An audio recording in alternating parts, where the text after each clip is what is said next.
ਬੇਕਸਾਰਾ ਯਾਰ ਗੁਰੂ ਗੋਬਿੰਦ ਸਿੰਘ, ਕਾਦਰੇ ਹਰ ਕਾਰ ਗੁਰੂ ਗੋਬਿੰਦ ਸਿੰਘ। ਖਾਲਸੋ ਬੇਕੀਨਾ ਗੁਰੂ ਗੋਬਿੰਦ ਸਿੰਘ, ਹੱਕ ਹੱਕ ਆਈਨਾ ਗੁਰੂ ਗੋਬਿੰਦ ਸਿੰਘ। ਵੈ ਪ੍ਰਗਟਿਓ ਮਰਦ ਅਗੰਮੜਾ, ਵਰਿਆਮ ਅਕੇਲਾ। ਵਾਹ ਵਾਹ ਗੋਬਿੰਦ ਸਿੰਘ, ਆਪੇ ਗੁਰ ਚੇਲਾ। ਤੁਧ ਆਗੇ ਅਰਦਾਸ ਹਮਾਰੀ, ਜਿਉ ਪਿੰਡ ਸਭ ਤੇਰਾ। ਕਹੋ ਨਾਨਕ ਸਭ ਤੇਰੀ ਵਡਿਆਈ, ਕੋਈ ਨਾਉ ਨਾ ਜਾਣੇ ਮੇਰਾ। ਸਰਬ ਕਲਾ ਸਮਰੱਥ ਜੁਗੋ ਜੁਗ ਅਟਲ ਸਤਿਗੁਰੂ, ਬਾਣੀ ਦੇ ਬੋਹਿਤ ਬ੍ਰਹਮ ਗਿਆਨ ਦੇ ਸਾਗਰ ਸਾਹਿਬ ਸ੍ਰੀ ਗੁਰੂ ਗ੍ਰੰਥ ਸਾਹਿਬ ਜੀ ਦੀ ਪਾਵਨ ਹਜ਼ੂਰੀ ਵਿੱਚ ਸੁਭਾਇਮਾਨ ਗੁਰਬਾਣੀ ਕੀਰਤਨ ਦਾ ਆਨੰਦ ਮਾਣ ਰਹੇ ਗੁਰੂ ਸਵਾਰੇ ਸਤਸੰਗੀ ਜਨੋ, ਵਾਹਿਗੁਰੂ ਜੀ ਕਾ ਖਾਲਸਾ, ਵਾਹਿਗੁਰੂ ਜੀ ਕੀ ਫਤਿਹ। ਵਾਹਿਗੁਰੂ ਜੀ ਦੀ ਬਖਸ਼ਿਸ਼ ਸਦਕਾ ਰਾਤਰੀ ਦੇ ਦੀਵਾਨ 'ਚ ਹਾਜ਼ਰੀਆਂ ਭਰਨ ਦਾ ਸੁਭਾਗ ਪ੍ਰਾਪਤ ਹੋਇਆ ਹੈ। ਗੁਰੂ ਕੇ ਕੀਰਤਨੀਆਂ ਨੇ ਬੜੇ ਪਿਆਰ ਨਾਲ ਰੱਬੀ ਬਾਣੀ ਦਾ ਕੀਰਤਨ ਆਪ ਜੀ ਨੂੰ ਸੁਣਾਇਆ। ਅੱਜ ਕਲਗੀਧਰ ਦਸ਼ਮੇਸ਼ ਪਿਤਾ ਜੀ ਦਾ ਜੋਤੀ ਜੋਤ ਸਮਾਵਣ ਦਾ ਪੁਰਬ ਹੈ। 41 ਸਾਲ 9 ਮਹੀਨੇ 15 ਦਿਨ ਦੀ ਆਪਣੀ ਸੰਸਾਰਕ ਆਰਜਾ ਪੂਰੀ ਕਰਕੇ ਹਜ਼ੂਰ ਸਾਹਿਬ ਜੀ ਦੇ ਅਸਥਾਨ 'ਤੇ ਸ੍ਰੀ ਗੁਰੂ ਗ੍ਰੰਥ ਸਾਹਿਬ ਜੀ ਨੂੰ ਗੁਰਤਾ ਗੱਦੀ ਦੇਣ ਤੋਂ ਬਾਅਦ ਅੱਜ ਦੇ ਦਿਹਾੜੇ ਸਤਿਗੁਰੂ ਸੱਚੇ ਪਾਤਸ਼ਾਹ ਜੀ ਜੋਤੀ ਜੋਤ ਸਮਾਏ ਸਨ। ਗੁਰੂ ਗੋਬਿੰਦ ਸਿੰਘ ਸਾਹਿਬ ਜੀ ਦੀ ਸਰੀਰਕ ਆਰਜਾ ਭਾਵੇਂ ਬੜੀ ਸੰਖੇਪ ਹੈ, 42 ਸਾਲ ਉਮਰ ਕੋ ਬਹੁਤ ਵੱਡੀ ਨਹੀਂ ਹੁੰਦੀ, ਪਰ ਜਿੰਨੀ ਸੰਖੇਪ ਹੈ ਉਨੀ ਬੜੀ ਮਹੱਤਵਪੂਰਨ ਹੈ। ਸੂਰਜ ਚੜ੍ਹਦੇ ਜਿਸ ਵੇਲੇ ਪੂਰਬ ਵੱਲੋਂ, ਚੜ੍ਹਦੇ ਸੂਰਜ ਦੀਆਂ ਪਹਿਲੀਆਂ ਕਿਰਨਾਂ ਜਿਸ ਜਿਸ ਥਾਂ 'ਤੇ ਪੈਂਦੀਆਂ ਨੇ, ਉਸੇ ਥਾਂ ਦੇ ਉੱਪਰ ਆਪਣਾ ਪ੍ਰਭਾਵ ਪਾਉਂਦੀਆਂ ਨੇ, ਉਹਨੂੰ ਸੁਨਹਿਰੀ ਬਣਾ ਦਿੰਦੀਆਂ ਨੇ। ਉਹ ਸੂਰਜ ਦੀਆਂ ਕਿਰਨਾਂ ਤ੍ਰੇਲ ਦੀਆਂ ਬੂੰਦਾਂ 'ਤੇ ਪੈ ਜਾਣ, ਉਹ ਮੋਤੀਆਂ ਵਾਂਗੂ ਨਜ਼ਰ ਆਉਂਦੀਆਂ ਨੇ। ਉਹ ਸੂਰਜ ਦੀਆਂ ਕਿਰਨਾਂ ਹਿਮਾਲਿਆ ਪਰਬਤ ਦੀਆਂ ਚੋਟੀਆਂ 'ਤੇ ਪੈਣ, ਹਿਮਾਲਿਆ ਪਰਬਤ ਸੋਨੇ ਵਰਗਾ ਨਜ਼ਰ ਆਉਂਦਾ। ਉਹਨੂੰ ਸਮੇਰ ਪਰਬਤ ਇਸੇ ਕਰਕੇ ਕਿਹਾ ਜਾਂਦਾ ਹੈ, ਕਿਉਂਕਿ ਸੋਨੇ ਰੰਗੀਆਂ ਪਹਾੜੀਆਂ ਜਦੋਂ ਪਹਿਲੀਆਂ ਕਿਰਨਾਂ ਪ੍ਰਭਾਤ ਦੀਆਂ ਪੈਂਦੀਆਂ ਨੇ, ਉਹ ਸੂਰਜ ਦੀਆਂ ਕਿਰਨਾਂ ਵਹਿੰਦੇ ਝਰਨੇ ਦੇ ਪਾਣੀ 'ਤੇ ਪੈ ਜਾਣ, ਝਰਨਾ ਸੁਨਹਿਰੀ ਹੋ ਜਾਂਦਾ ਹੈ। ਇਹ ਤਾਂ ਇੱਕ ਦੁਨਿਆਵੀ ਸੂਰਜ ਦੀ ਸੋਹ ਨੂੰ ਜਿਹਨੇ ਸਪਰਸ਼ ਕਰ ਲਿਆ ਉਹਦੀ ਗੱਲ ਹੈ। ਪਰ ਜਿਹਨੇ ਸੂਰਜਾਂ ਦੇ ਸੂਰਜ ਪਰਮ ਪਿਤਾ ਵਾਹਿਗੁਰੂ ਜੀ ਵਿੱਚ ਇੱਕ ਮਿਕਤਾ ਪ੍ਰਾਪਤ ਕੀਤੀ ਹੋਏ, ਦੁਵੈ ਤੇ ਏਕ ਰੂਪ ਹੋਇਆ ਗਿਓ ਦੀ ਅਵਸਥਾ ਨੂੰ ਪਹੁੰਚਿਆ ਹੋਏ, ਉਹ ਕਿੰਨਾ ਮਹਾਨ ਹੋਏਗਾ। ਉਹਦੇ ਦਰਸ਼ਨ ਦੀਦਾਰ, ਉਹਦੇ ਬਚਨਾਂ ਦੇ ਨਾਲ ਕਿੰਨੀ ਕ੍ਰਾਂਤੀ ਆਉਂਦੀ ਹੋਏਗੀ। ਗੁਰੂ ਗੋਬਿੰਦ ਸਿੰਘ ਸਾਹਿਬ ਜੀ ਦਾ ਜਦੋਂ ਇਤਿਹਾਸ ਸਿਆਣਿਆਂ ਨੇ ਲਿਖਿਆ, ਲਾਲਾ ਦੌਲਤ ਰਾਏ ਜੀ ਆਰੀਆ ਸਮਾਜੀ ਬੜੇ ਵਿਦਵਾਨ ਪੁਰਖ ਹੋਏ ਨੇ, ਉਹਨਾਂ ਨੇ ਗੁਰੂ ਗੋਬਿੰਦ ਸਿੰਘ ਸਾਹਿਬ ਜੀ 'ਤੇ ਇੱਕ ਬੁੱਕ ਲਿਖੀ, ਸਾਹਿਬ ਕਮਾਲ ਗੁਰੂ ਗੋਬਿੰਦ ਸਿੰਘ ਸਾਹਿਬ ਜੀ ਦੇ ਨਾਂ 'ਤੇ। ਉਹ ਕਹਿੰਦੇ ਗੁਰੂ ਗੋਬਿੰਦ ਸਿੰਘ ਜੀ ਨੇ ਪਾਉਂ ਸੇ ਸਰ ਕਰ ਦਿਆ, ਜਿਹੜੇ ਲੋਕ ਪੈਰਾਂ ਵਰਗੇ ਸਨ ਉਹਨਾਂ ਨੂੰ ਸਿਰ ਬਣਾ ਦਿੱਤਾ। ਇਵੇਂ ਕਹਿ ਲਓ ਕਿ ਸਵੈਹੀਣਤਾ ਤੋਂ ਸਵੈਮਾਨ ਉਹਨਾਂ ਦੇ ਅੰਦਰ ਪੈਦਾ ਕਰ ਦਿੱਤਾ। ਜਿਹੜੇ ਧੌਣ ਝੁਕਾ ਕੇ ਹੀ ਰਹਿੰਦੇ ਸਨ, ਸਿਰ ਨੀਵਾਂ ਕਰਕੇ ਚੱਲਦੇ ਸਨ, ਉਹਨਾਂ ਨੂੰ ਸਰਦਾਰ ਬਣਾ ਦਿੱਤਾ। ਗੁਰੂ ਗੋਬਿੰਦ ਸਿੰਘ ਸਾਹਿਬ ਜੀ ਮਹਾਰਾਜ ਦਾ ਪੋਹ ਸੁਦੀ 7ਵੀਂ ਨੂੰ ਪਟਨੇ ਸਾਹਿਬ ਦੀ ਧਰਤੀ 'ਤੇ ਪ੍ਰਗਾਸ ਹੋਇਆ। ਇਸ ਧਰਤੀ ਨੇ ਅਜੇ ਤੱਕ ਅਜਿਹੇ ਕਿਸੇ ਵਿਅਕਤੀ ਦਾ ਚਿਹਰਾ ਨਹੀਂ ਸੀ ਦੇਖਿਆ ਜਿਹੜਾ ਆਪਣੇ ਹੱਥੀਂ ਆਪਣੇ ਪਿਤਾ ਨੂੰ ਕੁਰਬਾਨੀ ਦੇਣ ਲਈ ਤੋਰਦਾ ਹੋਏ।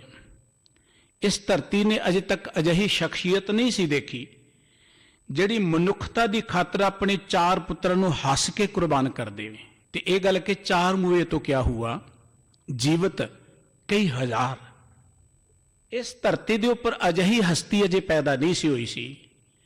ਜੇ ਆਪਾਂ ਗੁਰੂ ਗੋਬਿੰਦ ਸਿੰਘ ਸਾਹਿਬ ਜੀ ਦੇ ਜੀਵਨ ਇਤਿਹਾਸ ਨੂੰ ਦੇਖਦੇ ਹਾਂ, ਉਹਨਾਂ ਦੀ ਜ਼ਿੰਦਗੀ ਦਾ ਮੁੱਖ ਮਕਸਦ ਜਾਂ ਇਵੇਂ ਕਹਿ ਲਓ ਜੋ ਉਹਨਾਂ ਦੀ ਜ਼ਿੰਦਗੀ ਤੋਂ ਜੋ ਵੱਡੇ ਪੈਗਾਮ ਮਾਨਵਤਾ ਨੂੰ ਮਿਲਦੇ ਨੇ, ਪਹਿਲਾ ਇਹ ਹੈ कि कोई भी मनुख किसी भी थां ते किसी भी समय ते भावें जिन्नी मर्जी वड्डी विपता दे विच फसिया होए, जे वो परमात्मा दा ओट आसरा लैंदा है तो उहदी जिंदगी विच दुखां दा द्वंद खत्म हो जाता है। दूसरी गल कि इस धरती दे उपर जित आखिर सच दी होनी है।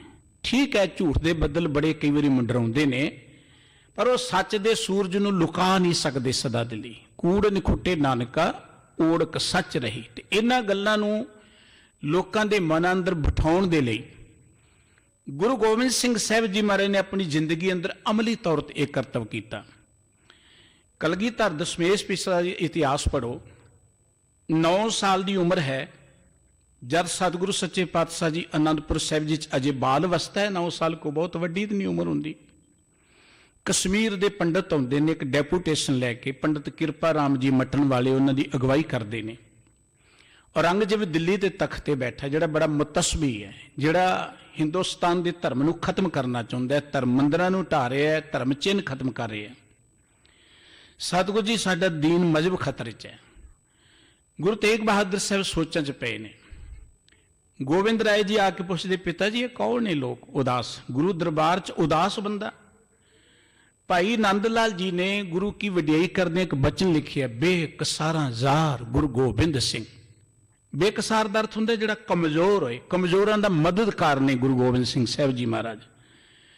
कदी भगत रविदास जी ने एक वचन परमात्मा नूं संबोधन कर दिया कि ऐसी लाल तुझ बिन कौन करे, गरीब निवाज गुसैया मेरा माथे छतर तरे, जाकी छोत जगत को लागे तां पर तू ही टरे, नीचा ऊंच करे मेरा गोबिंद काहू ते ना डरे। गुरु कलगीधर पातशाह जी क्योंकि उस परमात्मा दे निवाजे हुए सुत ने, पुत्र ने, वो देखते कि कौन ने उदास लोग। सतगुरु जी कहते ये विद्वान पंडित ने कश्मीर दे, इन्हां दा धर्म खतरे च है। ते साहिब कहते बचाओ फिर कि इन्हां दे धर्म नूं बचाउण लई किसी महापुरुख की कुर्बानी की लोड़ है। ते गोबिंद राय 9 साल की उम्र च कहते तुहाडे तो वड्डा महापुरुख कौन हो सकता है, जाओ शहादत दे दिओ, डुबदे हुए बेड़ी नूं बचा लो। 9 साल की उम्र च अपने पिता नूं शहादत लई तोर दिता है। और गुरु तेग बहादुर साहब जी की शहादत जिस तरीके नाल होई है वो कोई मामूली घटना नहीं है। सतगुरु जी के सामने उन्होंने 3 सिखां नूं बड़ी बेदर्दी दे नाल शहीद किया गया। भाई मती दास जी नूं लकड़ां च बन के आरे नाल लकड़ वांगू चीर दिता गया। ये कोई आम घटना नहीं है। अज असीं अपनियां अखां दे सामने सुणाईए ते रौंगटे खड़े हो जाते। किसी बंदे नूं जिउंदे नूं आरे दे नाल चीर देना। भाई दयाला जी नूं आलू वांगू देग च उबाल के शहीद कर दिता गया। भाई सतीदास जी नूं रूह च बन के अग ला के मार दिता गया, शहीद कर दिता गया। इसलिए कि गुरु तेग बहादुर साहब डर जाणगे, साडी ईन मन लैणगे। मसला तो ईन मनाउण तो सी, लेकिन गुरु तेग बहादुर साहब जी ने शीस दिया पर सिर न दिया। सतगुरु जी की शहादत की यादगार चांदनी चौक अजे तक कायम है। अफसोस है कि साडे लीडर लाल किले ते जाके टारा मारते हैं, कदी उन्हें चांदनी चौक जाके मत्था ही नहीं टेकिया जिसने हिंदुस्तान नूं आज़ादी की गल दसी है। ये साडी बदकिस्मती है, कोई माण वाली गल नहीं है। गुरु तेग बहादुर साहब जी की शहादत हो गई, सारे पासे बड़ी उदासी है, गमगीनता है। अजिहे माहौल के अंदर जो पिता की शहादत, साथियों की शहादत, जिस वे अपने लोग भी बेगाने हो गए, हिंदुस्तान के राजे विरोधी हो गए, धार्मिक लोग विरोधी हो गए, गुरु कलगीधर पातशाह जी 9 साल की उम्र च एडी वड्डी जिम्मेवारी उन्होंने चुकी। समुची कौम की, समुचे मुल्क की गुरता गद्दी ते बैठे। गुरु गोबिंद सिंह साहब जी इस मनुखता नूं आज़ादी दिवाना चाहते सन। लाला दौलत राय जी की तुसीं बुक पढ़ोगे, वो एक थां ते लिखते ने, जो पहाड़ी राजे हिंदुस्तानी हिंदू राजियां दीयां करड़ियां लिखते हैं कि भारत भूमि तेरा एक लाल तेरियां गुलामी दीयां जंजीरां कट्टण दे लई अपना परिवार कुर्बान करन लई तैयार है, पर तेरी धरती दे जाया ने उहदी विरोधता कीती है। जिन्नी विरोधता हिंदुस्तान के लोगों ने गुरु गोबिंद सिंह जी की कीती है, वो बाहरली हुकूमत ने तो करनी सी, वो गल वखरी है। सब तो ज्यादा हिंदुस्तानी राजियां ने, हिंदुस्तान के लोगों ने की। गुरु गोबिंद सिंह साहब जी महाराज का जो मिशन सी वो सी कि मनुखता नूं आज़ादी दिवाउणी है। सतगुरु नानक साहब जी तो लैके गुरु गोबिंद सिंह साहब जी तक ਤੇ ਗੁਰੂ ਗ੍ਰੰਥ ਸਾਹਿਬ ਜੀ ਦੀ ਜਿੰਨੀ ਬਾਣੀ ਹੈ, ਇਹਦਾ ਇੱਕ ਮਿਸ਼ਨ ਹੈ, ਹਰ ਮਨੁੱਖ ਨੂੰ ਹਰ ਤਰ੍ਹਾਂ ਦੀ ਸੁਤੰਤਰਤਾ ਹੋਣੀ ਚਾਹੀਦੀ ਹੈ। ਗੁਰੂ ਗ੍ਰੰਥ ਸਾਹਿਬ ਜੀ ਕੋਈ ਪੂਜਾ ਪਾਠ ਜਾਂ ਮੱਥੇ ਟੇਕਣ ਦਾ ਥਾਂ ਨਹੀਂ ਹੈ। ਇੱਕ ਜੀਵਨ ਜਾਂਚ ਦੱਸਦਾ ਹੈ ਕਿ ਅਸੀਂ ਇੱਥੇ ਸਵੈਮਾਨ ਨਾਲ ਇਸ ਧਰਤੀ ਤੇ ਕਿਵੇਂ ਜਿਉਣਾ ਹੈ। ਅਸੀਂ ਆਤਮਿਕ ਤੌਰ ਤੇ, ਮਾਨਸਿਕ ਤੌਰ ਤੇ, ਆਰਥਿਕ ਤੌਰ ਤੇ, ਰਾਜਨੀਤਿਕ ਤੌਰ ਤੇ, ਸਮਾਜਿਕ ਤੌਰ ਤੇ, ਧਾਰਮਿਕ ਤੌਰ ਤੇ ਸੁਤੰਤਰਤਾ ਕਿਵੇਂ ਲੈਣੀ ਹੈ। ਗੁਰੂ ਤੇਗ ਬਹਾਦਰ ਸਾਹਿਬ ਜੀ ਦੀ ਸ਼ਹਾਦਤ ਨਿਰੋਲ ਧਾਰਮਿਕ ਸੁਤੰਤਰਤਾ ਲਈ ਸੀ। ਔਰੰਗਜ਼ੇਬ ਨਾਲ ਸਤਿਗੁਰੂ ਜੀ ਦਾ ਕੋਈ ਵੈਰ ਵਿਰੋਧ ਨਹੀਂ ਹੈ। ਔਰੰਗਜ਼ੇਬ ਤੇ ਕਹਿੰਦੇ ਤੁਹਾਨੂੰ ਨਵਾਬ ਬਣਾਉਣੇ, ਪੀਰ ਬਣਾਉਣੇ, ਤੁਸੀਂ ਬੈਠੇ ਮੱਥੇ ਟਿਕਾਈ ਜਾਓ। ਅੱਜ ਨਹੀਂ ਬੜੇ ਟਿਕਾਉਂਦੇ ਮੱਥੇ ਸਾਡੇ ਲੋਕ ਕਈ ਧਾਰਮਿਕ, ਤੁਸੀਂ ਮੱਥੇ ਟਿਕਾਈ ਜਾਓ, ਪੂਜਾ ਪ੍ਰਤਿਸ਼ਠਾ ਲਈ ਮੌਜਾਂ ਮਾਣੀ ਜਾਓ। ਲੇਕਿਨ ਗੁਰਮਤਿ ਦਾ ਇੱਕ ਮਨੋਰਥ ਹੈ ਕਿ ਬਾਹਾਂ ਜਿਨ੍ਹਾਂ ਦੀ ਪਕੜੀ ਹੈ ਸਿਰ ਦੀਜੈ ਬਾਹ ਨਾ ਛੋੜੀਏ। ਗੁਰੂ ਗੋਬਿੰਦ ਸਿੰਘ ਸਾਹਿਬ ਜੀ ਨੇ ਉਸ ਵੇਲੇ ਧਾਰਮਿਕ ਲੋਕਾਂ ਦੇ ਨਾਲ ਸਾਂਝ ਪਾਈ ਕਿ ਆਓ, ਆਪਣਾ ਮੁਲਕ ਗੁਲਾਮ ਹੈ ਸਦੀਆਂ ਤੋਂ, ਆਪਾਂ ਇਸ ਗੁਲਾਮੀ ਦੇ ਜੂਲੇ ਨੂੰ ਲਾਹ ਸੁੱਟੀਏ। ਤੇ ਧਾਰਮਿਕ ਲੋਕਾਂ ਨੇ ਪਤਾ ਕੀ ਕਿਹਾ ਸੀ, ਤੁਹਾਡੇ ਨਾਲ ਚੱਲ ਸਕਦੇ ਹਾਂ। ਆ ਜਿਹੜੇ ਤੁਸੀਂ ਪਿੰਡਾਂ ਦੇ ਗਰੀਬ ਗੁਰਬੇ ਨੀਵੀਆਂ ਜਾਤਾਂ ਦੇ ਲੋਕ, ਕਿਉਂਕਿ ਹਿੰਦੁਸਤਾਨ ਦੀ ਬਦਕਿਸਮਤੀ ਹੈ ਕਿ ਇੱਥੋਂ ਦੇ ਸਮਾਜ ਨੂੰ ਵੰਡ ਦਿੱਤਾ ਗਿਆ, ਇਹ ਦਲਿਤ ਹੈ, ਉੱਚਾ ਹੈ, ਗਰੀਬ ਹੈ। ਜਿਨ੍ਹਾਂ ਲੋਕਾਂ ਨੂੰ ਤੁਸੀਂ ਨੀਚ ਕਹੋਗੇ ਉਹ ਮੁਲਕ ਨਾਲ ਕਿਉਂ ਪਿਆਰ ਕਰਨਗੇ। ਬਾਰਡਰ ਤੇ ਕਦੀ ਅਮੀਰ ਨਹੀਂ ਲੜਦਾ, ਕਦੀ ਵੱਡੀ ਕੁਲ ਦਾ ਨਹੀਂ ਲੜਦਾ, ਕਦੀ ਕੋਈ ਲੀਡਰ ਨਹੀਂ ਲੜਦਾ, ਉੱਥੇ ਲੜਦੇ ਗਰੀਬਾਂ ਦੇ ਬੱਚੇ ਨੇ। ਉਹ ਕਿਉਂ ਪਿਆਰ ਕਰਨਗੇ ਜਿਨ੍ਹਾਂ ਨੂੰ ਜਿਵੇਂ ਤੁਸੀਂ ਕਹੋਗੇ। ਸਤਿਗੁਰੂ ਜੀ ਨੇ ਕਿਹਾ ਆਓ ਬੈਠੀਏ, ਉਹ ਕਹਿਣ ਲੱਗੇ ਜੀ ਇਹਨਾਂ ਲੋਕਾਂ ਨੂੰ ਪਿੱਛੇ ਕਰ ਦਿਓ, ਇਹਨਾਂ ਨਾਲ ਨਹੀਂ ਅਸੀਂ ਬੈਠ ਸਕਦੇ। ਸਤਿਗੁਰੂ ਜੀ ਨੇ ਇੱਕ ਗੱਲ ਕੀ, ਜਿਨ੍ਹਾਂ ਨੂੰ ਗਰੀਬ ਕਹਿੰਦੇ, ਇਨ ਗਰੀਬ ਸਿੱਖਣ ਕੋ ਦਿਉ ਪਾਤਸ਼ਾਹੀ, ਇਹਨਾਂ ਨੂੰ ਪਾਤਸ਼ਾਹੀ ਬਣਾਉਣੀ ਹੈ। ਜਿਹੜੀ ਦੌਲਤ ਖਾਂ ਜੀ ਨੇ ਗੱਲ ਕਹੀ ਨਾ, ਦੌਲਤ ਆਪਣੀ ਬੁੱਕ ਦੇ ਅੰਦਰ, ਕਿ ਪਾਉ ਸੇ ਸਰ ਕਰਦੀ ਆ, ਪੈਰਾਂ ਤੋਂ ਸਿਰ ਬਣਾ ਦਿੱਤਾ, ਉੱਚੇ ਕਰ ਦਿੱਤਾ। ਸਤਿਗੁਰੂ ਜੀ ਕਹਿਣ ਲੱਗੇ ਕਿ ਮੈਂ ਇਹਨਾਂ ਗਰੀਬ ਸਿੱਖਾਂ ਨੂੰ ਪਾਤਸ਼ਾਹੀ ਦੇਣੀ ਹੈ। ਸਤਿਗੁਰੂ ਜੀ ਦੀ ਨਜ਼ਰ ਰਾਜਨੀਤਿਕ ਲੋਕਾਂ ਵੱਲ ਗਈ। ਬੜੇ ਰਾਜਨੀਤਿਕ ਰਾਜੇ ਸਨ ਹਿੰਦੁਸਤਾਨ ਦੇ, ਪਰ ਇੱਥੋਂ ਦੇ ਰਾਜਿਆਂ ਦੀ, ਪੋਲੀਟੀਸ਼ਨਾਂ ਦੀ ਹਮੇਸ਼ਾ ਇੱਕ ਖੂਬੀ ਰਹੀ ਹੈ ਕਿ ਉਹਨਾਂ ਆਪਣੀਆਂ ਹਕੂਮਤਾਂ ਕਾਇਮ ਕਰਨ ਦੇ ਲਈ ਧੀਆਂ ਦੇ ਡੋਲੇ ਵੀ ਦਿੱਤੇ ਮੁਗਲਾਂ ਨੂੰ। ਅਕਬਰ ਨੂੰ, ਜਹਾਂਗੀਰ ਨੂੰ ਕਿਹਨੂੰ ਨਹੀਂ ਦਿੱਤੇ, ਸਿਰਫ ਆਪਣੀਆਂ ਰਾਜਗੱਦੀਆਂ ਨੂੰ ਕਾਇਮ ਕਰਨ ਦੇ ਲਈ। ਗੁਰੂ ਕਲਗੀਧਰ ਪਾਤਸ਼ਾਹ ਜੀ ਨੇ ਰਵਾਲਸਰ ਇੱਕ ਬੜੀ ਤਗੜੀ ਮੀਟਿੰਗ ਸੱਦੀ, ਇਤਿਹਾਸਕ ਮੀਟਿੰਗ ਹੈ, ਦਸਤਾਵੇਜ਼ ਕਾਇਮ ਨੇ।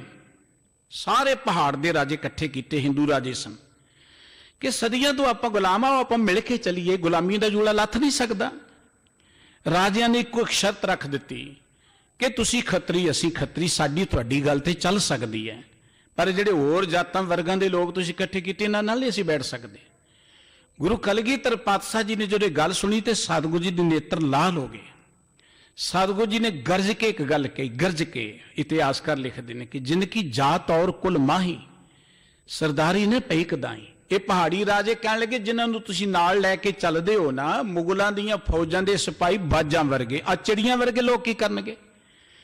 ਇੱਕ ਹੀਣ ਭਾਵਨਾ ਭਰ ਚੁੱਕੀ ਸੀ ਕਿ ਅਸੀਂ ਮੁਗਲਾਂ ਨਾਲ ਲੜ ਨਹੀਂ ਸਕਦੇ, ਅਸੀਂ ਮੁਗਲਾਂ ਦਾ ਮੁਕਾਬਲਾ ਨਹੀਂ ਕਰ ਸਕਦੇ, ਅਸੀਂ ਇਹਨਾਂ ਦੇ ਵਿਰੁੱਧ ਸੰਗਰਾਮ ਨਹੀਂ ਕਰ ਸਕਦੇ। ਇੰਨਾ ਅਸੀਂ ਅੰਦਰੋਂ ਹੀਣੇ ਹੋ ਚੁੱਕੇ ਸਨ, ਸਾਡਾ ਸਮਾਜ ਇੰਨਾ ਹੀਣਾ ਹੋ ਚੁੱਕਿਆ ਸੀ। ਉਹਨੂੰ ਹੀਣਿਆਂ ਕਰਨ ਦੇ ਵਿੱਚ ਬਹੁਤਾ ਧਾਰਮਿਕ ਲੋਕਾਂ ਦਾ ਯੋਗਦਾਨ ਸੀ। ਧਰਮ ਮਨੁੱਖ ਦੇ ਅੰਦਰ ਸਵੈਮਾਨ ਪੈਦਾ ਕਰਦਾ ਹੈ। ਜਿਹੜਾ ਧਰਮ ਮਨੁੱਖ ਦੇ ਅੰਦਰ ਆਤਮ ਸਨਮਾਨ ਪੈਦਾ ਨਾ ਕਰੇ, ਸਵੈਮਾਨ ਪੈਦਾ ਨਾ ਕਰੇ, ਉਹ ਧਰਮ ਹੀ ਨਹੀਂ ਹੋ ਸਕਦਾ। ਉਹਨੂੰ ਗੁਰਮਤਿ ਨੇ ਧਰਮ ਨਹੀਂ ਮੰਨਿਆ, ਉਹ ਅਡੰਬਰ ਹੋ ਸਕਦਾ, ਪਖੰਡ ਹੋ ਸਕਦਾ। ਗੁਰੂ ਨਾਨਕ ਸਾਹਿਬ ਜੀ ਨੇ ਕਦੀ ਕਿਹਾ ਸੀ, ਪਤ ਵਿਣ ਪੂਜਾ ਸਤ ਵਿਣ ਸੰਜਮ। ਜੇ ਪੂਜਾ ਕਰਦਿਆਂ ਤੁਹਾਡਾ ਆਤਮ ਸਨਮਾਨ ਨਹੀਂ ਹੈ, ਪਤ ਨਹੀਂ, ਤੇ ਉਹ ਪੂਜਾ ਦਾ ਅਰਥ ਹੀ ਕੀ ਹੈ। ਸਿਰ ਝੁਕਾ ਕੇ ਪੂਜਾ ਕਰਨ ਵਾਲਾ ਤੁਰੇ, ਨਹੀਂ ਜੀ ਅਸੀਂ ਗਰੀਬ ਆ, ਨਹੀਂ ਜੀ ਜੋ ਮਰਜ਼ੀ ਲੈ ਲਓ, ਉਹ ਕਾਹਦੀ ਪੂਜਾ ਹੈ। ਗੁਰੂ ਕਲਗੀਧਰ ਪਾਤਸ਼ਾਹ ਜੀ ਨੂੰ ਕਹਿਣ ਲੱਗੇ, ਪਹਾੜੀ ਰਾਜੇ ਤੁਹਾਡੇ ਨਾਲ ਦੇ ਬੰਦੇ ਜਿਹੜੇ ਚਿੜੀਆਂ ਵਰਗੇ ਨੇ, ਪਹਾੜੀ ਰਾਜੇ ਇਹਨਾਂ ਦੀਆਂ ਮੁਗਲਾਂ ਦੀਆਂ ਫੌਜਾਂ ਬਾਜਾਂ ਵਰਗੀਆਂ ਨੇ, ਧੌਣਾ ਮਰੋੜ ਦੇਣਗੀਆਂ। ਤੇ ਸਤਿਗੁਰੂ ਜੀ ਨੇ ਇੱਕ ਪਰਣ ਕੀਤਾ ਸੀ ਕਿ ਜਿਨਕੀ ਜਾਤ ਔਰ ਕੁਲ ਮਾਹੀ सरदारी ने पई कदाही, तिन्हीं को सरदार बनाऊं, राज करने की नींद सिखाऊं, चिड़ियों से मैं बाज तड़ाऊं, 1.25 लाख से एक लड़ाऊं। गुरु कलगीधर पातशाह जिन्हां दे सिर ते कलगी देख के कोई उन्होंने कलगियां वाला कहता है, जिन्हां दे हाथ दा बाज देख के कोई उन्होंने बाजां वाला कहता है, जिन्हां नूं कोई पुत्रां दा दानी कहता है, कई होर नावां दे नाल दुनिया याद करदी है। पर जद असीं गुरु कलगीधर पातशाह जी का इतिहास पढ़ते, गुरु कलगीधर पातशाह जी चढ़दी कला दे अवतार ने, चढ़दी कला वाले। जदों असीं बनस्पति च नज़र मारते हैं, बनस्पति च एक दरखत है, उन्होंने कहते पद्मा वृक्ष। बनस्पति ते पतझड़ भी आउंदी है, बहार भी आउंदी है, ਕਹਿੰਦੇ ਪਦਮਾ ਬ੍ਰਿਕਸ਼ ਤੇ ਕਦੀ ਪਤਝੜ ਆਉਂਦੀ ਨਹੀਂ, ਉਹ ਸਦਾ ਬਹਾਰ ਚ ਰਹਿੰਦਾ। ਕਸ਼ਮੀਰ ਚ ਹੁੰਦਾ ਇਹ ਦਰਖਤ, ਉਹਦੇ ਤੇ ਕਦੀ ਪਤਝੜ ਨਹੀਂ ਆਉਂਦੀ। ਉਹਨੂੰ ਬਨਸਪਤੀ ਦਾ ਸਰਦਾਰ ਬ੍ਰਿਕਸ਼ ਕਿਹਾ ਜਾਂਦਾ, ਪਰ ਉਹ ਬਨਸਪਤੀ ਦਾ ਸਰਦਾਰ ਬ੍ਰਿਕਸ਼ ਆਪਣੀ ਇਹ ਬਹਾਰ ਹੋਰ ਕਿਸੇ ਨੂੰ ਨਹੀਂ ਦੇ ਸਕਦਾ, ਉਹਦੇ ਕੋਲ ਹੀ ਹੈ ਕੇਵਲ। ਪਰ ਜਦ ਅਸੀਂ ਮਨੁੱਖਤਾ ਵਿੱਚ ਨਜ਼ਰ ਮਾਰਦੇ ਹਾਂ, ਮਨੁੱਖਤਾ ਦੇ ਸਰਦਾਰ ਮਨੁੱਖ ਨੇ ਗੁਰੂ ਗੋਬਿੰਦ ਸਿੰਘ ਸਾਹਿਬ ਜੀ ਮਹਾਰਾਜ, ਜਿਨ੍ਹਾਂ ਦੀ ਜ਼ਿੰਦਗੀ 'ਚ ਰੁੱਤਾਂ ਬੜੀਆਂ ਬਦਲੀਆਂ, ਪਰ ਉਹਨਾਂ ਦੀ ਜ਼ਿੰਦਗੀ 'ਚ ਕਦੀ ਪਤਝੜ ਨਹੀਂ ਆਈ। ਰੁੱਤਾਂ ਬੜੀਆਂ ਬਦਲੀਆਂ, ਕਦੀ ਆਨੰਦਪੁਰ ਦਾ ਸਾਈ ਠਾਠ ਜਿੱਥੇ ਰਾਜੇ ਵੀ ਮੱਥੇ ਟੇਕਦੇ ਨੇ, ਕਦੀ ਚਮਕੌਰ ਦੀ ਗੜੀ ਜਿੱਥੇ 10 ਲੱਖ ਨੇ ਘੇਰਾ ਪਾਇਆ ਹੋਇਆ ਹੈ, ਕਦੀ ਮਾਛੀਵਾੜੇ ਦੇ ਜੰਗਲ ਜਿੱਥੇ ਸਤਿਗੁਰੂ ਜੀ ਇਕੱਲੇ ਹੀ ਜੰਗਲ ਦੇ ਵਿੱਚ ਸੁੱਤੇ ਪਏ ਨੇ ਇੱਟ ਦਾ ਸਰਾਣਾ ਰੱਖ ਕੇ। ਲੇਕਿਨ ਗੁਰੂ ਕਲਗੀਧਰ ਪਾਤਸ਼ਾਹ ਭਾਵੇਂ ਆਨੰਦਪੁਰ 'ਚ ਨੇ, ਭਾਵੇਂ ਚਮਕੌਰ 'ਚ ਨੇ, ਭਾਵੇਂ ਮਾਛੀਵਾੜੇ ਦੇ ਜੰਗਲ 'ਚ ਨੇ, ਹੈਗੇ ਆਨੰਦ 'ਚ ਨੇ, ਉੱਥੇ ਵੀ ਰੱਬ ਦੇ ਗੀਤ ਗਾ ਰਹੇ ਨੇ। ਸਤਿਗੁਰੂ ਜੀ ਮਨੁੱਖਤਾ ਦੇ ਸਰਦਾਰ, ਸਦਾ ਬਹਾਰ 'ਚ ਰਹਿਣ ਵਾਲੇ, ਪਰ ਸਤਿਗੁਰੂ ਜੀ ਦੀ ਵਡਿਆਈ ਕਿ ਉਹਨਾਂ ਨੇ ਇਹ ਬਹਾਰ ਆਪਣੇ ਨਾਲ ਜੁੜੇ ਲੋਕਾਂ ਨੂੰ ਦੇ ਦਿੱਤੀ। ਜਿਹੜਾ ਉਹਨਾਂ ਦੇ ਚਰਨਾਂ ਨਾਲ ਜੁੜ ਗਿਆ, ਸਤਿਗੁਰੂ ਜੀ ਨੇ ਉਹਨੂੰ ਬਹਾਰ ਦੇ ਦਿੱਤੀ। ਗੁਰੂ ਗੋਬਿੰਦ ਸਿੰਘ ਸਾਹਿਬ ਜੀ ਨੇ ਇੱਕ ਪ੍ਰਣ ਕੀਤਾ ਸੀ ਕਿ ਇਹਨਾਂ ਲੋਕਾਂ ਨੂੰ ਮੈਂ ਰਾਜੇ ਬਣਾਉਣੇ। ਸਤਿਗੁਰੂ ਜੀ ਨੇ ਕਿਹਾ ਨਹੀਂ, ਉਹ ਗੱਲ ਕਰਕੇ ਦਿਖਾਈ।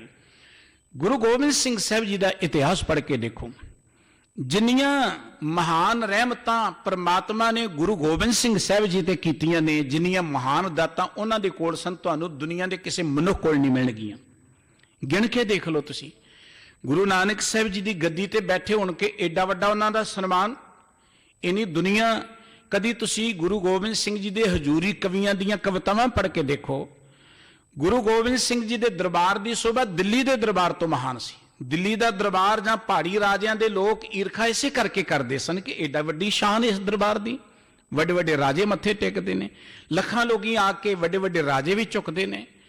ਗੁਰੂ ਗੋਬਿੰਦ ਸਿੰਘ ਸਾਹਿਬ ਜੀ ਦਾ ਪਰਿਵਾਰਕ ਜੀਵਨ ਦੇਖੋ, ਉਹਨਾਂ ਦੇ ਪਿਤਾ ਗੁਰੂ ਤੇਗ ਬਹਾਦਰ ਸਾਹਿਬ ਜੀ ਵਰਗੇ ਮਹਾਨ ਸਤਿਗੁਰੂ ਜੀ, ਏਡੀ ਵੱਡੀ ਸ਼ਹਾਦਤ। ਉਹਨਾਂ ਦੇ 4 ਹੋਣਹਾਰ ਪੁੱਤਰ, ਆਪਾਂ ਇੱਕ ਦੀ ਗੱਲ ਕਰਦੇ, 2 ਦੀ ਗੱਲ ਕਰਦੇ, 4 ਹੋਣਹਾਰ ਪੁੱਤਰ, ਨੌਜਵਾਨ ਪੁੱਤਰ, ਇੰਨੇ ਯੋਧੇ ਪੁੱਤਰ। ਇਹ ਦਾਤਾਂ ਬੜੀਆਂ ਦੁਰਲੱਭ ਨੇ ਜਿਹੜੀਆਂ ਗੁਰੂ ਕਲਗੀਧਰ ਪਾਤਸ਼ਾਹ ਜੀ ਕੋਲ ਸਨ। ਜਿੰਨੀਆਂ ਮਹਾਨ ਦਾਤਾਂ ਗੁਰੂ ਗੋਬਿੰਦ ਸਿੰਘ ਸਾਹਿਬ ਜੀ ਮਹਾਰਾਜ, ਆਪ ਵਿਦਵਾਨ, ਆਪ ਸਿਪਾਹੀ, ਆਪ ਜਰਨੈਲ, ਆਪ ਯੋਧੇ, ਪਰ ਜਿੰਨੀ ਬੇਪਰਵਾਹੀ ਨਾਲ ਮਨੁੱਖਤਾ ਦੀ ਖਾਤਰ ਗੁਰੂ ਗੋਬਿੰਦ ਸਿੰਘ ਜੀ ਨੇ ਇਹ ਦਾਤਾਂ ਲੁਟਾਈਆਂ, ਇਹ ਵੀ ਉਦਾਹਰਣ ਤੁਹਾਨੂੰ ਧਰਤੀ ਤੇ ਕਿਤੇ ਨਹੀਂ ਮਿਲੇਗੀ।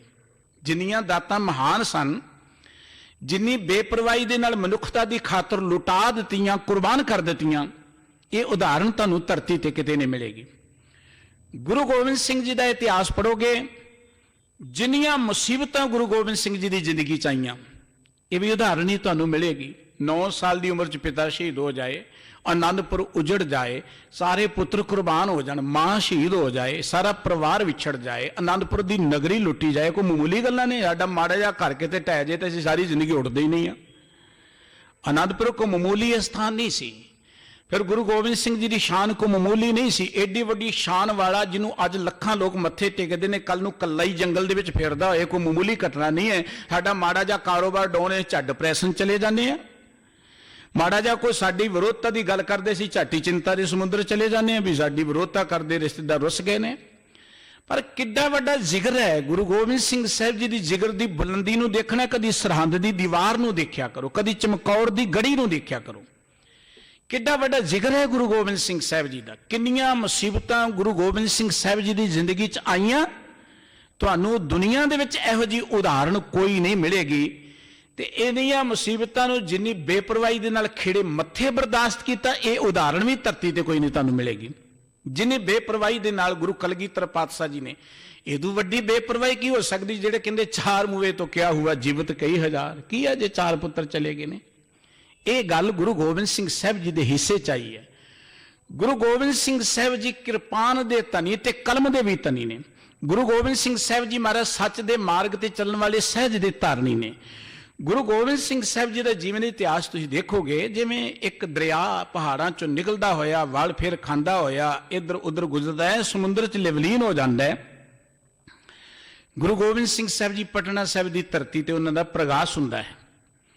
ਪਟਨੇ ਸਾਹਿਬ ਦੀ ਧਰਤੀ 'ਚ 5 ਕੁ ਸਾਲ ਰਹਿਣ ਤੋਂ ਬਾਅਦ ਸਤਿਗੁਰੂ ਸੱਚੇ ਪਾਤਸ਼ਾਹ ਜੀ ਆਨੰਦਪੁਰ ਸਾਹਿਬ ਜੀ ਵਿੱਚ ਆਉਂਦੇ ਨੇ। ਇੱਥੇ ਉਹਨਾਂ ਦੀ ਵਿੱਦਿਆ ਹੁੰਦੀ, ਪਾਲਣ ਪੋਸ਼ਣ ਹੁੰਦਾ। 9 ਕੁ ਸਾਲ ਦੀ ਉਮਰ 'ਚ ਗੁਰਤਾ ਗੱਦੀ ਤੇ ਬੈਠ ਜਾਂਦੇ ਨੇ। ਕਲਗੀਧਰ ਪਾਤਸ਼ਾਹ ਕੁਝ ਚਿਰ ਇੱਥੇ ਬਤੀਤ ਕਰਦੇ, ਫਿਰ ਪੌਂਡਾ ਸਾਹਿਬ ਦੇ ਇਲਾਕੇ ਚਲੇ ਜਾਂਦੇ। 4.5 ਸਾਲ ਪੌਂਡਾ ਸਾਹਿਬ ਦੀ ਧਰਤੀ ਤੇ ਬਤੀਤ ਕਰਦੇ ਨੇ। ਉੱਥੋਂ ਸਤਿਗੁਰੂ ਜੀ ਆਉਂਦੇ, ਫਿਰ ਆਨੰਦਪੁਰ ਸਾਹਿਬ ਜੀ ਚ ਆਉਂਦੇ ਨੇ। ਇੱਥੋਂ ਵਿਚਰਦੇ ਹੋਏ ਸਤਿਗੁਰੂ ਜੀ ਪੰਜਾਬ ਦੀ ਧਰਤੀ ਨੂੰ ਭਾਗ ਲਾਉਂਦੇ ਹੋਏ ਵਿਚਰਦੇ, ਆਓ ਸ੍ਰੀ ਹਜ਼ੂਰ ਸਾਹਿਬ ਜੀ ਜਾ ਕੇ ਆਪਣੀ ਜੀਵਨ ਲੀਲਾ ਨੂੰ ਸੰਪੂਰਨ ਕਰ ਲੈ। ਜ਼ਿੰਦਗੀ ਦਾ ਇਹ ਬਚਿੱਤਰ ਨਾਟਕ ਹੈ ਉਹਨਾਂ ਦੀ ਜ਼ਿੰਦਗੀ ਦਾ, ਵਿਚਿੱਤਰ ਜੀਵਨ ਗੁਰੂ ਕਲਗੀਧਰ ਪਾਤਸ਼ਾਹ ਜੀ ਦਾ। ਗੁਰੂ ਗੋਬਿੰਦ ਸਿੰਘ ਸਾਹਿਬ ਜੀ ਮਹਾਰਾਜ ਜਿਨ੍ਹਾਂ ਨੇ ਮਨੁੱਖਤਾ ਦੀ ਖਾਤਰ, ਲੋਕਾਂ ਦੇ ਦੁੱਖਾਂ ਨੂੰ ਦੂਰ ਕਰਨ ਦੀ ਖਾਤਰ ਸਭ ਕੁਝ ਆਪਣਾ ਕੁਰਬਾਨ ਕਰਤਾ। ਉਹਨਾਂ ਦੇ ਮਨ 'ਚ ਇੱਕ ਦਰਦ ਸੀ ਕਿ ਹਰ ਮਨੁੱਖ ਸਵੈਮਾਨ ਨਾਲ ਜੂਏ। ਜਾਰਜ ਫਾਸਟਰ ਇੱਕ ਰਾਈਟਰ ਹੋਇਆ, ਉਹਨੇ ਇੱਕ ਬੜੀ ਪਿਆਰੀ ਘਟਨਾ ਲਿਖੀ। ਉਹ ਕਹਿੰਦਾ ਮੈਂ ਪੰਜਾਬ ਦੀ ਧਰਤੀ ਤੇ ਆਇਆ ਤੇ ਮੈਂ ਦੇਖਦਾ ਕਿ ਸਿੱਖ ਜਿਹੜੇ ਬੜੇ ਸਵੈਮਾਨ ਵਾਲੇ ਨੇ, ਉਹ ਬੜੇ ਆਪਣੇ ਅੰਦਰ ਬੜਾ ਸਵੈ ਵਿਸ਼ਵਾਸ ਇਹਨਾਂ ਦੇ। ਕਹਿਣ ਲੱਗਾ ਮੈਂ ਜਾ ਰਿਹਾ, ਮੇਰੇ ਨਾਲ ਇੱਕ ਸਿੱਖ ਘੋੜੇ ਤੇ ਘੋੜ ਸਵਾਰ ਕਈ ਦਿਨ ਤੁਰਿਆ ਜਾ ਰਿਹਾ। ਮੈਂ ਉਹਨਾਂ ਨਾਲ ਗੱਲਬਾਤ ਕਰਨ ਦਾ ਯਤਨ ਕੀਤਾ, ਪਰ ਉਹ ਗੱਲ ਕਰਦਾ ਹੀ ਨਹੀਂ, ਉਹ ਮੇਰੀ ਗੱਲ ਸੁਣਦਾ ਹੀ ਨਹੀਂ। ਇਹ ਗੋਰਾ ਅਫਸਰ ਲਿਖਦਾ ਇਹ ਘਟਨਾ, ਬ੍ਰਿਟਿਸ਼ ਗੌਰਮੈਂਟ ਦੇ ਰਾਜ ਦੀ। ਕਹਿੰਦਾ ਮੇਰੀ ਗੱਲ ਸੁਣਦਾ ਹੀ ਨਹੀਂ, ਪਰ ਮੈਂ ਜਿਵੇਂ ਕਿਵੇਂ ਉਹਨਾਂ ਗੱਲਬਾਤ ਕਰਕੇ ਗੱਲ ਪੁੱਛੀ ਵੀ ਤੂੰ ਕੌਣ ਹੈ, ਕਿਹਦਾ ਸਿਪਾਹੀ ਹੈ। ਉਹਨੇ ਸੋਚਿਆ ਸ਼ਾਇਦ ਕਿਸੇ ਦਾ ਮੁਲਾਜ਼ਮ ਹੋਏਗਾ, ਐਡਾ ਵੱਡਾ ਘੋੜਾ ਲਈ ਫਿਰਦਾ। ਤੇ ਉਹਨੇ ਜਿਹੜੀ ਗੱਲ ਕਹੀ ਨਾ, ਉਹ ਬੜੀ ਪੇਪਰ ਕਹਿੰਦਾ ਸਿੱਖ ਤੇ ਕੇਵਲ ਪ੍ਰਮਾਤਮਾ ਦਾ ਸਿਪਾਹੀ, ਆਪਾਂ ਕਿਸੇ ਰਾਜੇ ਰੂਜੇ ਨੂੰ ਨਹੀਂ ਮੰਨਦੇ, ਅਸੀਂ ਕਿਸੇ ਨੂੰ ਸਾਹਿਬ ਨਹੀਂ ਮੰਨਦੇ, ਸਾਡਾ ਸਾਹਿਬ ਕੇਵਲ ਇੱਕ ਪ੍ਰਮਾਤਮਾ ਹੈ। ਉਹ ਕਹਿੰਦਾ ਉਹਦੀ ਇਹ ਘਟਨਾ, ਇਹ ਗੱਲ ਸੁਣ ਕੇ ਮੈਨੂੰ ਪਤਾ ਲੱਗਾ ਕਿ ਗੁਰੂ ਗੋਬਿੰਦ ਸਿੰਘ ਸਾਹਿਬ ਜੀ ਨੇ ਇਹਨਾਂ ਅੰਦਰ ਕਿੰਨਾ ਸਵੈਮਾਨ ਪੈਦਾ ਕਰ ਦਿੱਤਾ ਹੈ, ਦੁਨਿਆਵੀ ਰਾਜਿਆਂ ਦੀ ਮੁਤਾਜਗੀ ਤੋਂ ਕਿੰਨਾ ਉੱਚਾ ਉਠਾ ਦਿੱਤਾ ਹੈ। ਔਰ ਗੁਰੂ ਗੋਬਿੰਦ ਸਿੰਘ ਸਾਹਿਬ ਜੀ ਮਹਾਰਾਜ ਜਿੱਥੇ ਆਪ ਚੜ੍ਹਦੀ ਕਲਾ ਦੇ ਪੈਗੰਬਰ ਸਨ, ਉੱਥੇ ਗੁਰੂ ਗੋਬਿੰਦ ਸਿੰਘ ਸਾਹਿਬ ਜੀ ਦੇ ਚਰਨ ਜਿਸ ਨੇ ਵੀ ਪਰਸ ਲਏ ਉਹ ਵੀ ਚੜ੍ਹਦੀ ਕਲਾ 'ਚ ਵਿਚਰਨ ਲੱਗ ਪਿਆ। ਜਿਨ੍ਹਾਂ ਨੇ ਗੁਰੂ ਕੇ ਚਰਨ ਪਰਸੇ, ਇਤਿਹਾਸ ਪੜ੍ਹ ਲਓ, ਜਿਨ੍ਹਾਂ ਲੋਕਾਂ ਨੂੰ ਕਿਹਾ ਜਾਂਦਾ ਸੀ ਨੀਵੇਂ ਨੇ, ਗਰੀਬ ਨੇ, ਇਹ ਜੇ ਨੇ, ਉਹ ਨੇ, ਕਿਉਂਕਿ ਕਈ ਨਾਂ ਦਿੱਤੇ ਨੇ ਗਰੀਬ ਲੋਕਾਂ ਨੂੰ ਸਿਰਫ ਉਹਨਾਂ 'ਚ ਹੀਣ ਭਾਵਨਾ ਭਰਨ ਦੇ ਲਈ, ਹੋਰ ਕੋਈ ਨਹੀਂ ਹੈ। ਹੈ ਤੇ ਸਾਰੇ ਰੱਬ ਦੇ ਬੰਦੇ ਨੇ, ਸਾਰਿਆਂ 'ਚ ਉਹੀ ਖੂਨ ਹੈ, ਸਾਰਿਆਂ 'ਚ ਉਹੀ ਇੱਕੋ ਜਿਹਾ ਸਰੀਰ ਬਣਿਆ ਹੈ। ਕਿਸੇ ਨੂੰ ਤੁਸੀਂ ਕਹੋ ਜੀ ਉੱਚ ਜਾਤੀ ਦਾ, ਨੀਵੀਂ ਜਾਤੀ ਦਾ, ਕੀ ਗੱਲ ਹੋਈ? ਗੁਰਮਤਿ ਨੇ ਇਸ ਗੱਲ ਦੀ ਵਿਰੋਧਤਾ ਕੀਤੀ। ਜਿਸ ਵੀ ਮਨੁੱਖ ਨੇ ਗੁਰੂ ਗੋਬਿੰਦ ਸਿੰਘ ਸਾਹਿਬ ਜੀ ਦੇ ਚਰਨ ਪਰਸ ਲਏ, ਉਸ ਮਨੁੱਖ ਦੇ ਅੰਦਰ ਇੰਨਾ ਸਵੈਮਾਨ ਆ ਗਿਆ, ਇੰਨੀ ਮਹਾਨਤਾ ਆ ਗਈ ਕਿ ਉਹ 10 ਲੱਖ ਨੂੰ ਟੱਕਰ ਲੈਣ ਦੇ ਸਮਰੱਥ ਹੋ ਗਿਆ। ਇਹ ਉਹ ਧਰਤੀ ਤੇ ਇਹ ਘਟਨਾ ਵਾਪਰੀ। ਗਿਆਨੀ ਪ੍ਰਤਾਪ ਸਿੰਘ ਜੀ ਨੇ ਇੱਕ ਬੜੀ ਪਿਆਰੀ ਗੱਲ ਲਿਖੀ ਹੈ। ਉਹ ਕਹਿੰਦੇ ਕਿ ਬੜੀਆਂ ਬੜੀਆਂ ਮਹਾਨ ਮਾਵਾਂ ਹੋਈਆਂ, ਕਿਸੇ ਨੇ ਡਾਕਟਰ ਨੂੰ ਜਨਮ ਦਿੱਤਾ, ਕਿਸੇ ਨੇ ਇੰਜੀਨੀਅਰ ਨੂੰ ਦਿੱਤਾ, ਕਿਸੇ ਨੇ ਸਾਇੰਸਦਾਨ ਨੂੰ ਦਿੱਤਾ, ਕਿਸੇ ਨੇ ਹੋਰ ਨੂੰ, ਪਰ ਇਸ ਧਰਤੀ ਤੇ ਇੱਕ ਮਹਾਨ ਮਾਤਾ ਹੋਈ, ਮਾਤਾ ਗੁਜਰੀ ਜੀ। ਜਦੋਂ ਮਹਾਨ ਲੋਕਾਂ ਦੀ ਗੱਲ ਚੱਲਦੀ ਹੈ ਤੇ ਸਾਡੇ ਦੇਸ਼ ਦੇ ਲੋਕੀ ਤੇ ਮਾਂ ਗੁਜਰੀ ਨੂੰ ਭੁੱਲ ਹੀ ਜਾਂਦੇ ਨੇ, ਚੇਤੇ ਹੀ ਨਹੀਂ ਬਹੁਤੇ, ਸਾਡਿਆਂ ਨੂੰ ਨਹੀਂ ਪਤਾ, ਦੂਜਿਆਂ ਨੂੰ ਤੇ ਆਪਾਂ ਕੀ ਕਹਿਣਾ। ਕਹਿੰਦੇ ਇੱਕ ਮਾਂ ਗੁਜਰੀ ਹੋਈ ਹੈ ਜਿਹਨੇ ਗੁਰੂ ਗੋਬਿੰਦ ਸਿੰਘ ਸਾਹਿਬ ਜੀ ਨੂੰ ਜਨਮ ਦਿੱਤਾ ਹੈ, ਤੇ ਗੁਰੂ ਗੋਬਿੰਦ ਸਿੰਘ ਸਾਹਿਬ ਜੀ ਨੇ ਉਹ ਚੀਜ਼ ਬਣਾਈ, ਕਿਉਂਕਿ ਜਿਹੜਾ ਕੋਈ ਖਾਸ ਚੀਜ਼ ਬਣਾਈ ਉਹਨੂੰ ਚੇਤੇ ਕੀਤਾ ਜਾਂਦਾ ਹੈ। ਉਹ ਚੀਜ਼ ਬਣਾਈ ਸਦੀਆਂ ਤੋਂ ਹਿੰਦੂ ਕੁਸ਼ ਪਰਬਤ ਨੂੰ ਪਾਰ ਕਰਕੇ ਦਰਾ ਖੈਬਰ ਦੇ ਰਾਹੀਂ ਹਿੰਦੁਸਤਾਨ ਤੇ ਹਮਲਾਵਰ ਚੜ ਕੇ ਆਉਂਦੇ ਸਨ। ਕਦੀ ਗਜਨਵੀ ਨੇ 11 ਹਮਲੇ ਕੀਤੇ, ਅਬਦਾਲੀ ਨੇ ਕਈ ਹਮਲੇ ਕੀਤੇ, ਕਦੀ ਕੋਈ ਚੜ ਕੇ ਆ ਗਿਆ, ਕਦੀ ਕੋਈ ਚੜ ਕੇ ਆ ਗਿਆ। ਉਸ ਗੁਰੂ ਗੋਬਿੰਦ ਸਿੰਘ ਸਾਹਿਬ ਜੀ ਨੇ ਇੱਕ ਪੰਥ ਖਾਲਸਾ ਸਾਜਿਆ।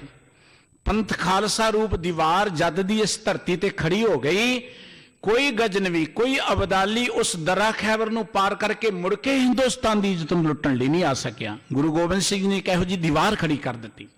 ਗੁਰੂ ਗੋਬਿੰਦ ਸਿੰਘ ਸਾਹਿਬ ਜੀ ਨੇ ਉਹ ਪੰਥ ਕਾਇਮ ਕੀਤਾ ਜਿਹੜਾ ਪੰਥ ਕਿਸੇ ਦੀ ਆਨ ਨਹੀਂ ਮੰਨਦਾ, ਜਿਹੜਾ ਪੰਥ ਸਵਾਏ ਪ੍ਰਮਾਤਮਾ ਤੋਂ ਕਿਸੇ ਨੂੰ ਨਹੀਂ ਮੰਨਦਾ। ਗੁਰੂ ਗੋਬਿੰਦ ਸਿੰਘ ਸਾਹਿਬ ਜੀ ਨੇ ਸਾਨੂੰ ਇਹੀ ਇੱਕ ਮਿਸ਼ਨ ਦਿੱਤਾ ਸੀ ਕਿ ਸਿੱਖ ਨੇ ਓਟ ਕੇਵਲ ਅਕਾਲ ਪੁਰਖ ਦੀ ਰੱਖਣੀ ਹੈ। ਔਰ ਗੁਰੂ ਗੋਬਿੰਦ ਸਿੰਘ ਸਾਹਿਬ ਜੀ ਮਹਾਰਾਜ ਨੇ ਆਪਣੀ ਜ਼ਿੰਦਗੀ ਪਰ ਹਰ ਮਨੁੱਖ ਦੇ ਅੰਦਰ ਹੀਣ ਭਾਵਨਾ ਨੂੰ ਕੱਟ ਕੇ ਉਹਦੇ ਅੰਦਰ ਸਵੈਮਾਨ ਦਾ ਜੀਵਨ ਜਿਉਣ ਦੀ ਪ੍ਰੇਰਣਾ ਕੀਤੀ। ਬੜੀ ਪਿਆਰੀ ਘਟਨਾ ਲਿਖਦੇ ਨੇ ਵਿਦਵਾਨ, ਚਮਕੌਰ ਦੀ ਗੜੀ ਹੈ। ਸਤਿਗੁਰੂ ਜੀ ਦੇ ਨਾਲ 40 ਸਿੰਘ ਨੇ ਭੁੱਖਣ ਪਾਣੇ ਥਕੇ ਟੁੱਟੇ ਹੋਏ। ਇਤਿਹਾਸ ਪੜ੍ਹ ਕੇ ਦੇਖੋ ਕਿੰਨੇ ਮਹੀਨੇ ਪਹਿਲਾਂ ਘੇਰਾ ਆਨੰਦਪੁਰ ਸਾਹਿਬ ਨੂੰ ਪਿਆ ਰਿਹਾ। ਗੁਰੂ ਗੋਬਿੰਦ ਸਿੰਘ ਜੀ ਦਾ ਨਾ ਹਕੂਮਤ ਦਾ, ਸਤਿਗੁਰੂ ਜੀ ਦਾ ਕੋਈ ਟਕਰਾਓ ਨਹੀਂ ਹੈ। ਕਾਰਨ ਕੀ ਹੈ? ਸਤਿਗੁਰੂ ਜੀ ਦੇ ਵਿਰੁੱਧ ਇੰਨੇ ਕਿਉਂ ਲੋਕ ਹੋ ਗਏ? ਕਿਉਂਕਿ ਅੱਜ ਜਿਹੜੇ ਲੋਕ ਇਤਿਹਾਸ ਨਹੀਂ ਨਾ ਪੜ੍ਹਦੇ, ਸਾਡੇ ਵੀ ਲੋਕ, ਆਪਾਂ ਦੂਜਿਆਂ ਨੂੰ ਤੇ ਕੀ ਕਹਿਣੇ, ਉਹ ਸੋਚਦੇ ਕਿ ਗੁਰੂ ਗੋਬਿੰਦ ਸਿੰਘ ਜੀ ਨੇ ਸ਼ਾਇਦ ਹਥਿਆਰ ਰੱਖੇ ਸੀ ਤਾਂ ਇਹ ਬਿਪਤਾ ਪੈ ਗਈ। ਹੈਰਾਨੀ ਦੀ ਗੱਲ ਹੈ, ਹਥਿਆਰ ਤਾਂ ਸ੍ਰੀ ਕ੍ਰਿਸ਼ਨ ਜੀ ਚੁੱਕਣ ਲਈ ਕਹਿੰਦੇ ਨੇ ਅਰਜੁਨ ਨੂੰ ਕਿ ਚੁੱਕ ਲੈ ਹਥਿਆਰ, ਤੇਰਾ ਚੁੱਕਣਾ ਧਰਮ ਹੈ, ਉੱਥੇ ਕਿਸੇ ਨੂੰ ਕੋਈ ਇਤਰਾਜ਼ ਨਹੀਂ ਹੈ। ਹਥਿਆਰ ਰਾਮਚੰਦਰ ਜੀ ਨੇ ਚੁੱਕੇ, ਰਾਮਚੰਦਰ ਨਾਲ ਲੜ ਲਈ, ਉੱਥੇ ਕਿਸੇ ਨੂੰ ਕੋਈ ਇਤਰਾਜ਼ ਨਹੀਂ ਹੈ। जे गुरु गोबिंद सिंह जी हथियार चुकण की गल करते हैं तो साडे मुल्क के लोग गुरु गोबिंद सिंह जी नूं पता कहंदे मरेला गुरु, मार खेड़ा गुरु, कई कहंदे भुलड़ दे। साडे मुल्क का एक बड़ा तगड़ा लीडर होया जिन्हों कहंदे राष्ट्रपिता, वो लिखदा गुरु गोबिंद सिंह जी भुलड़ देश भगत सन।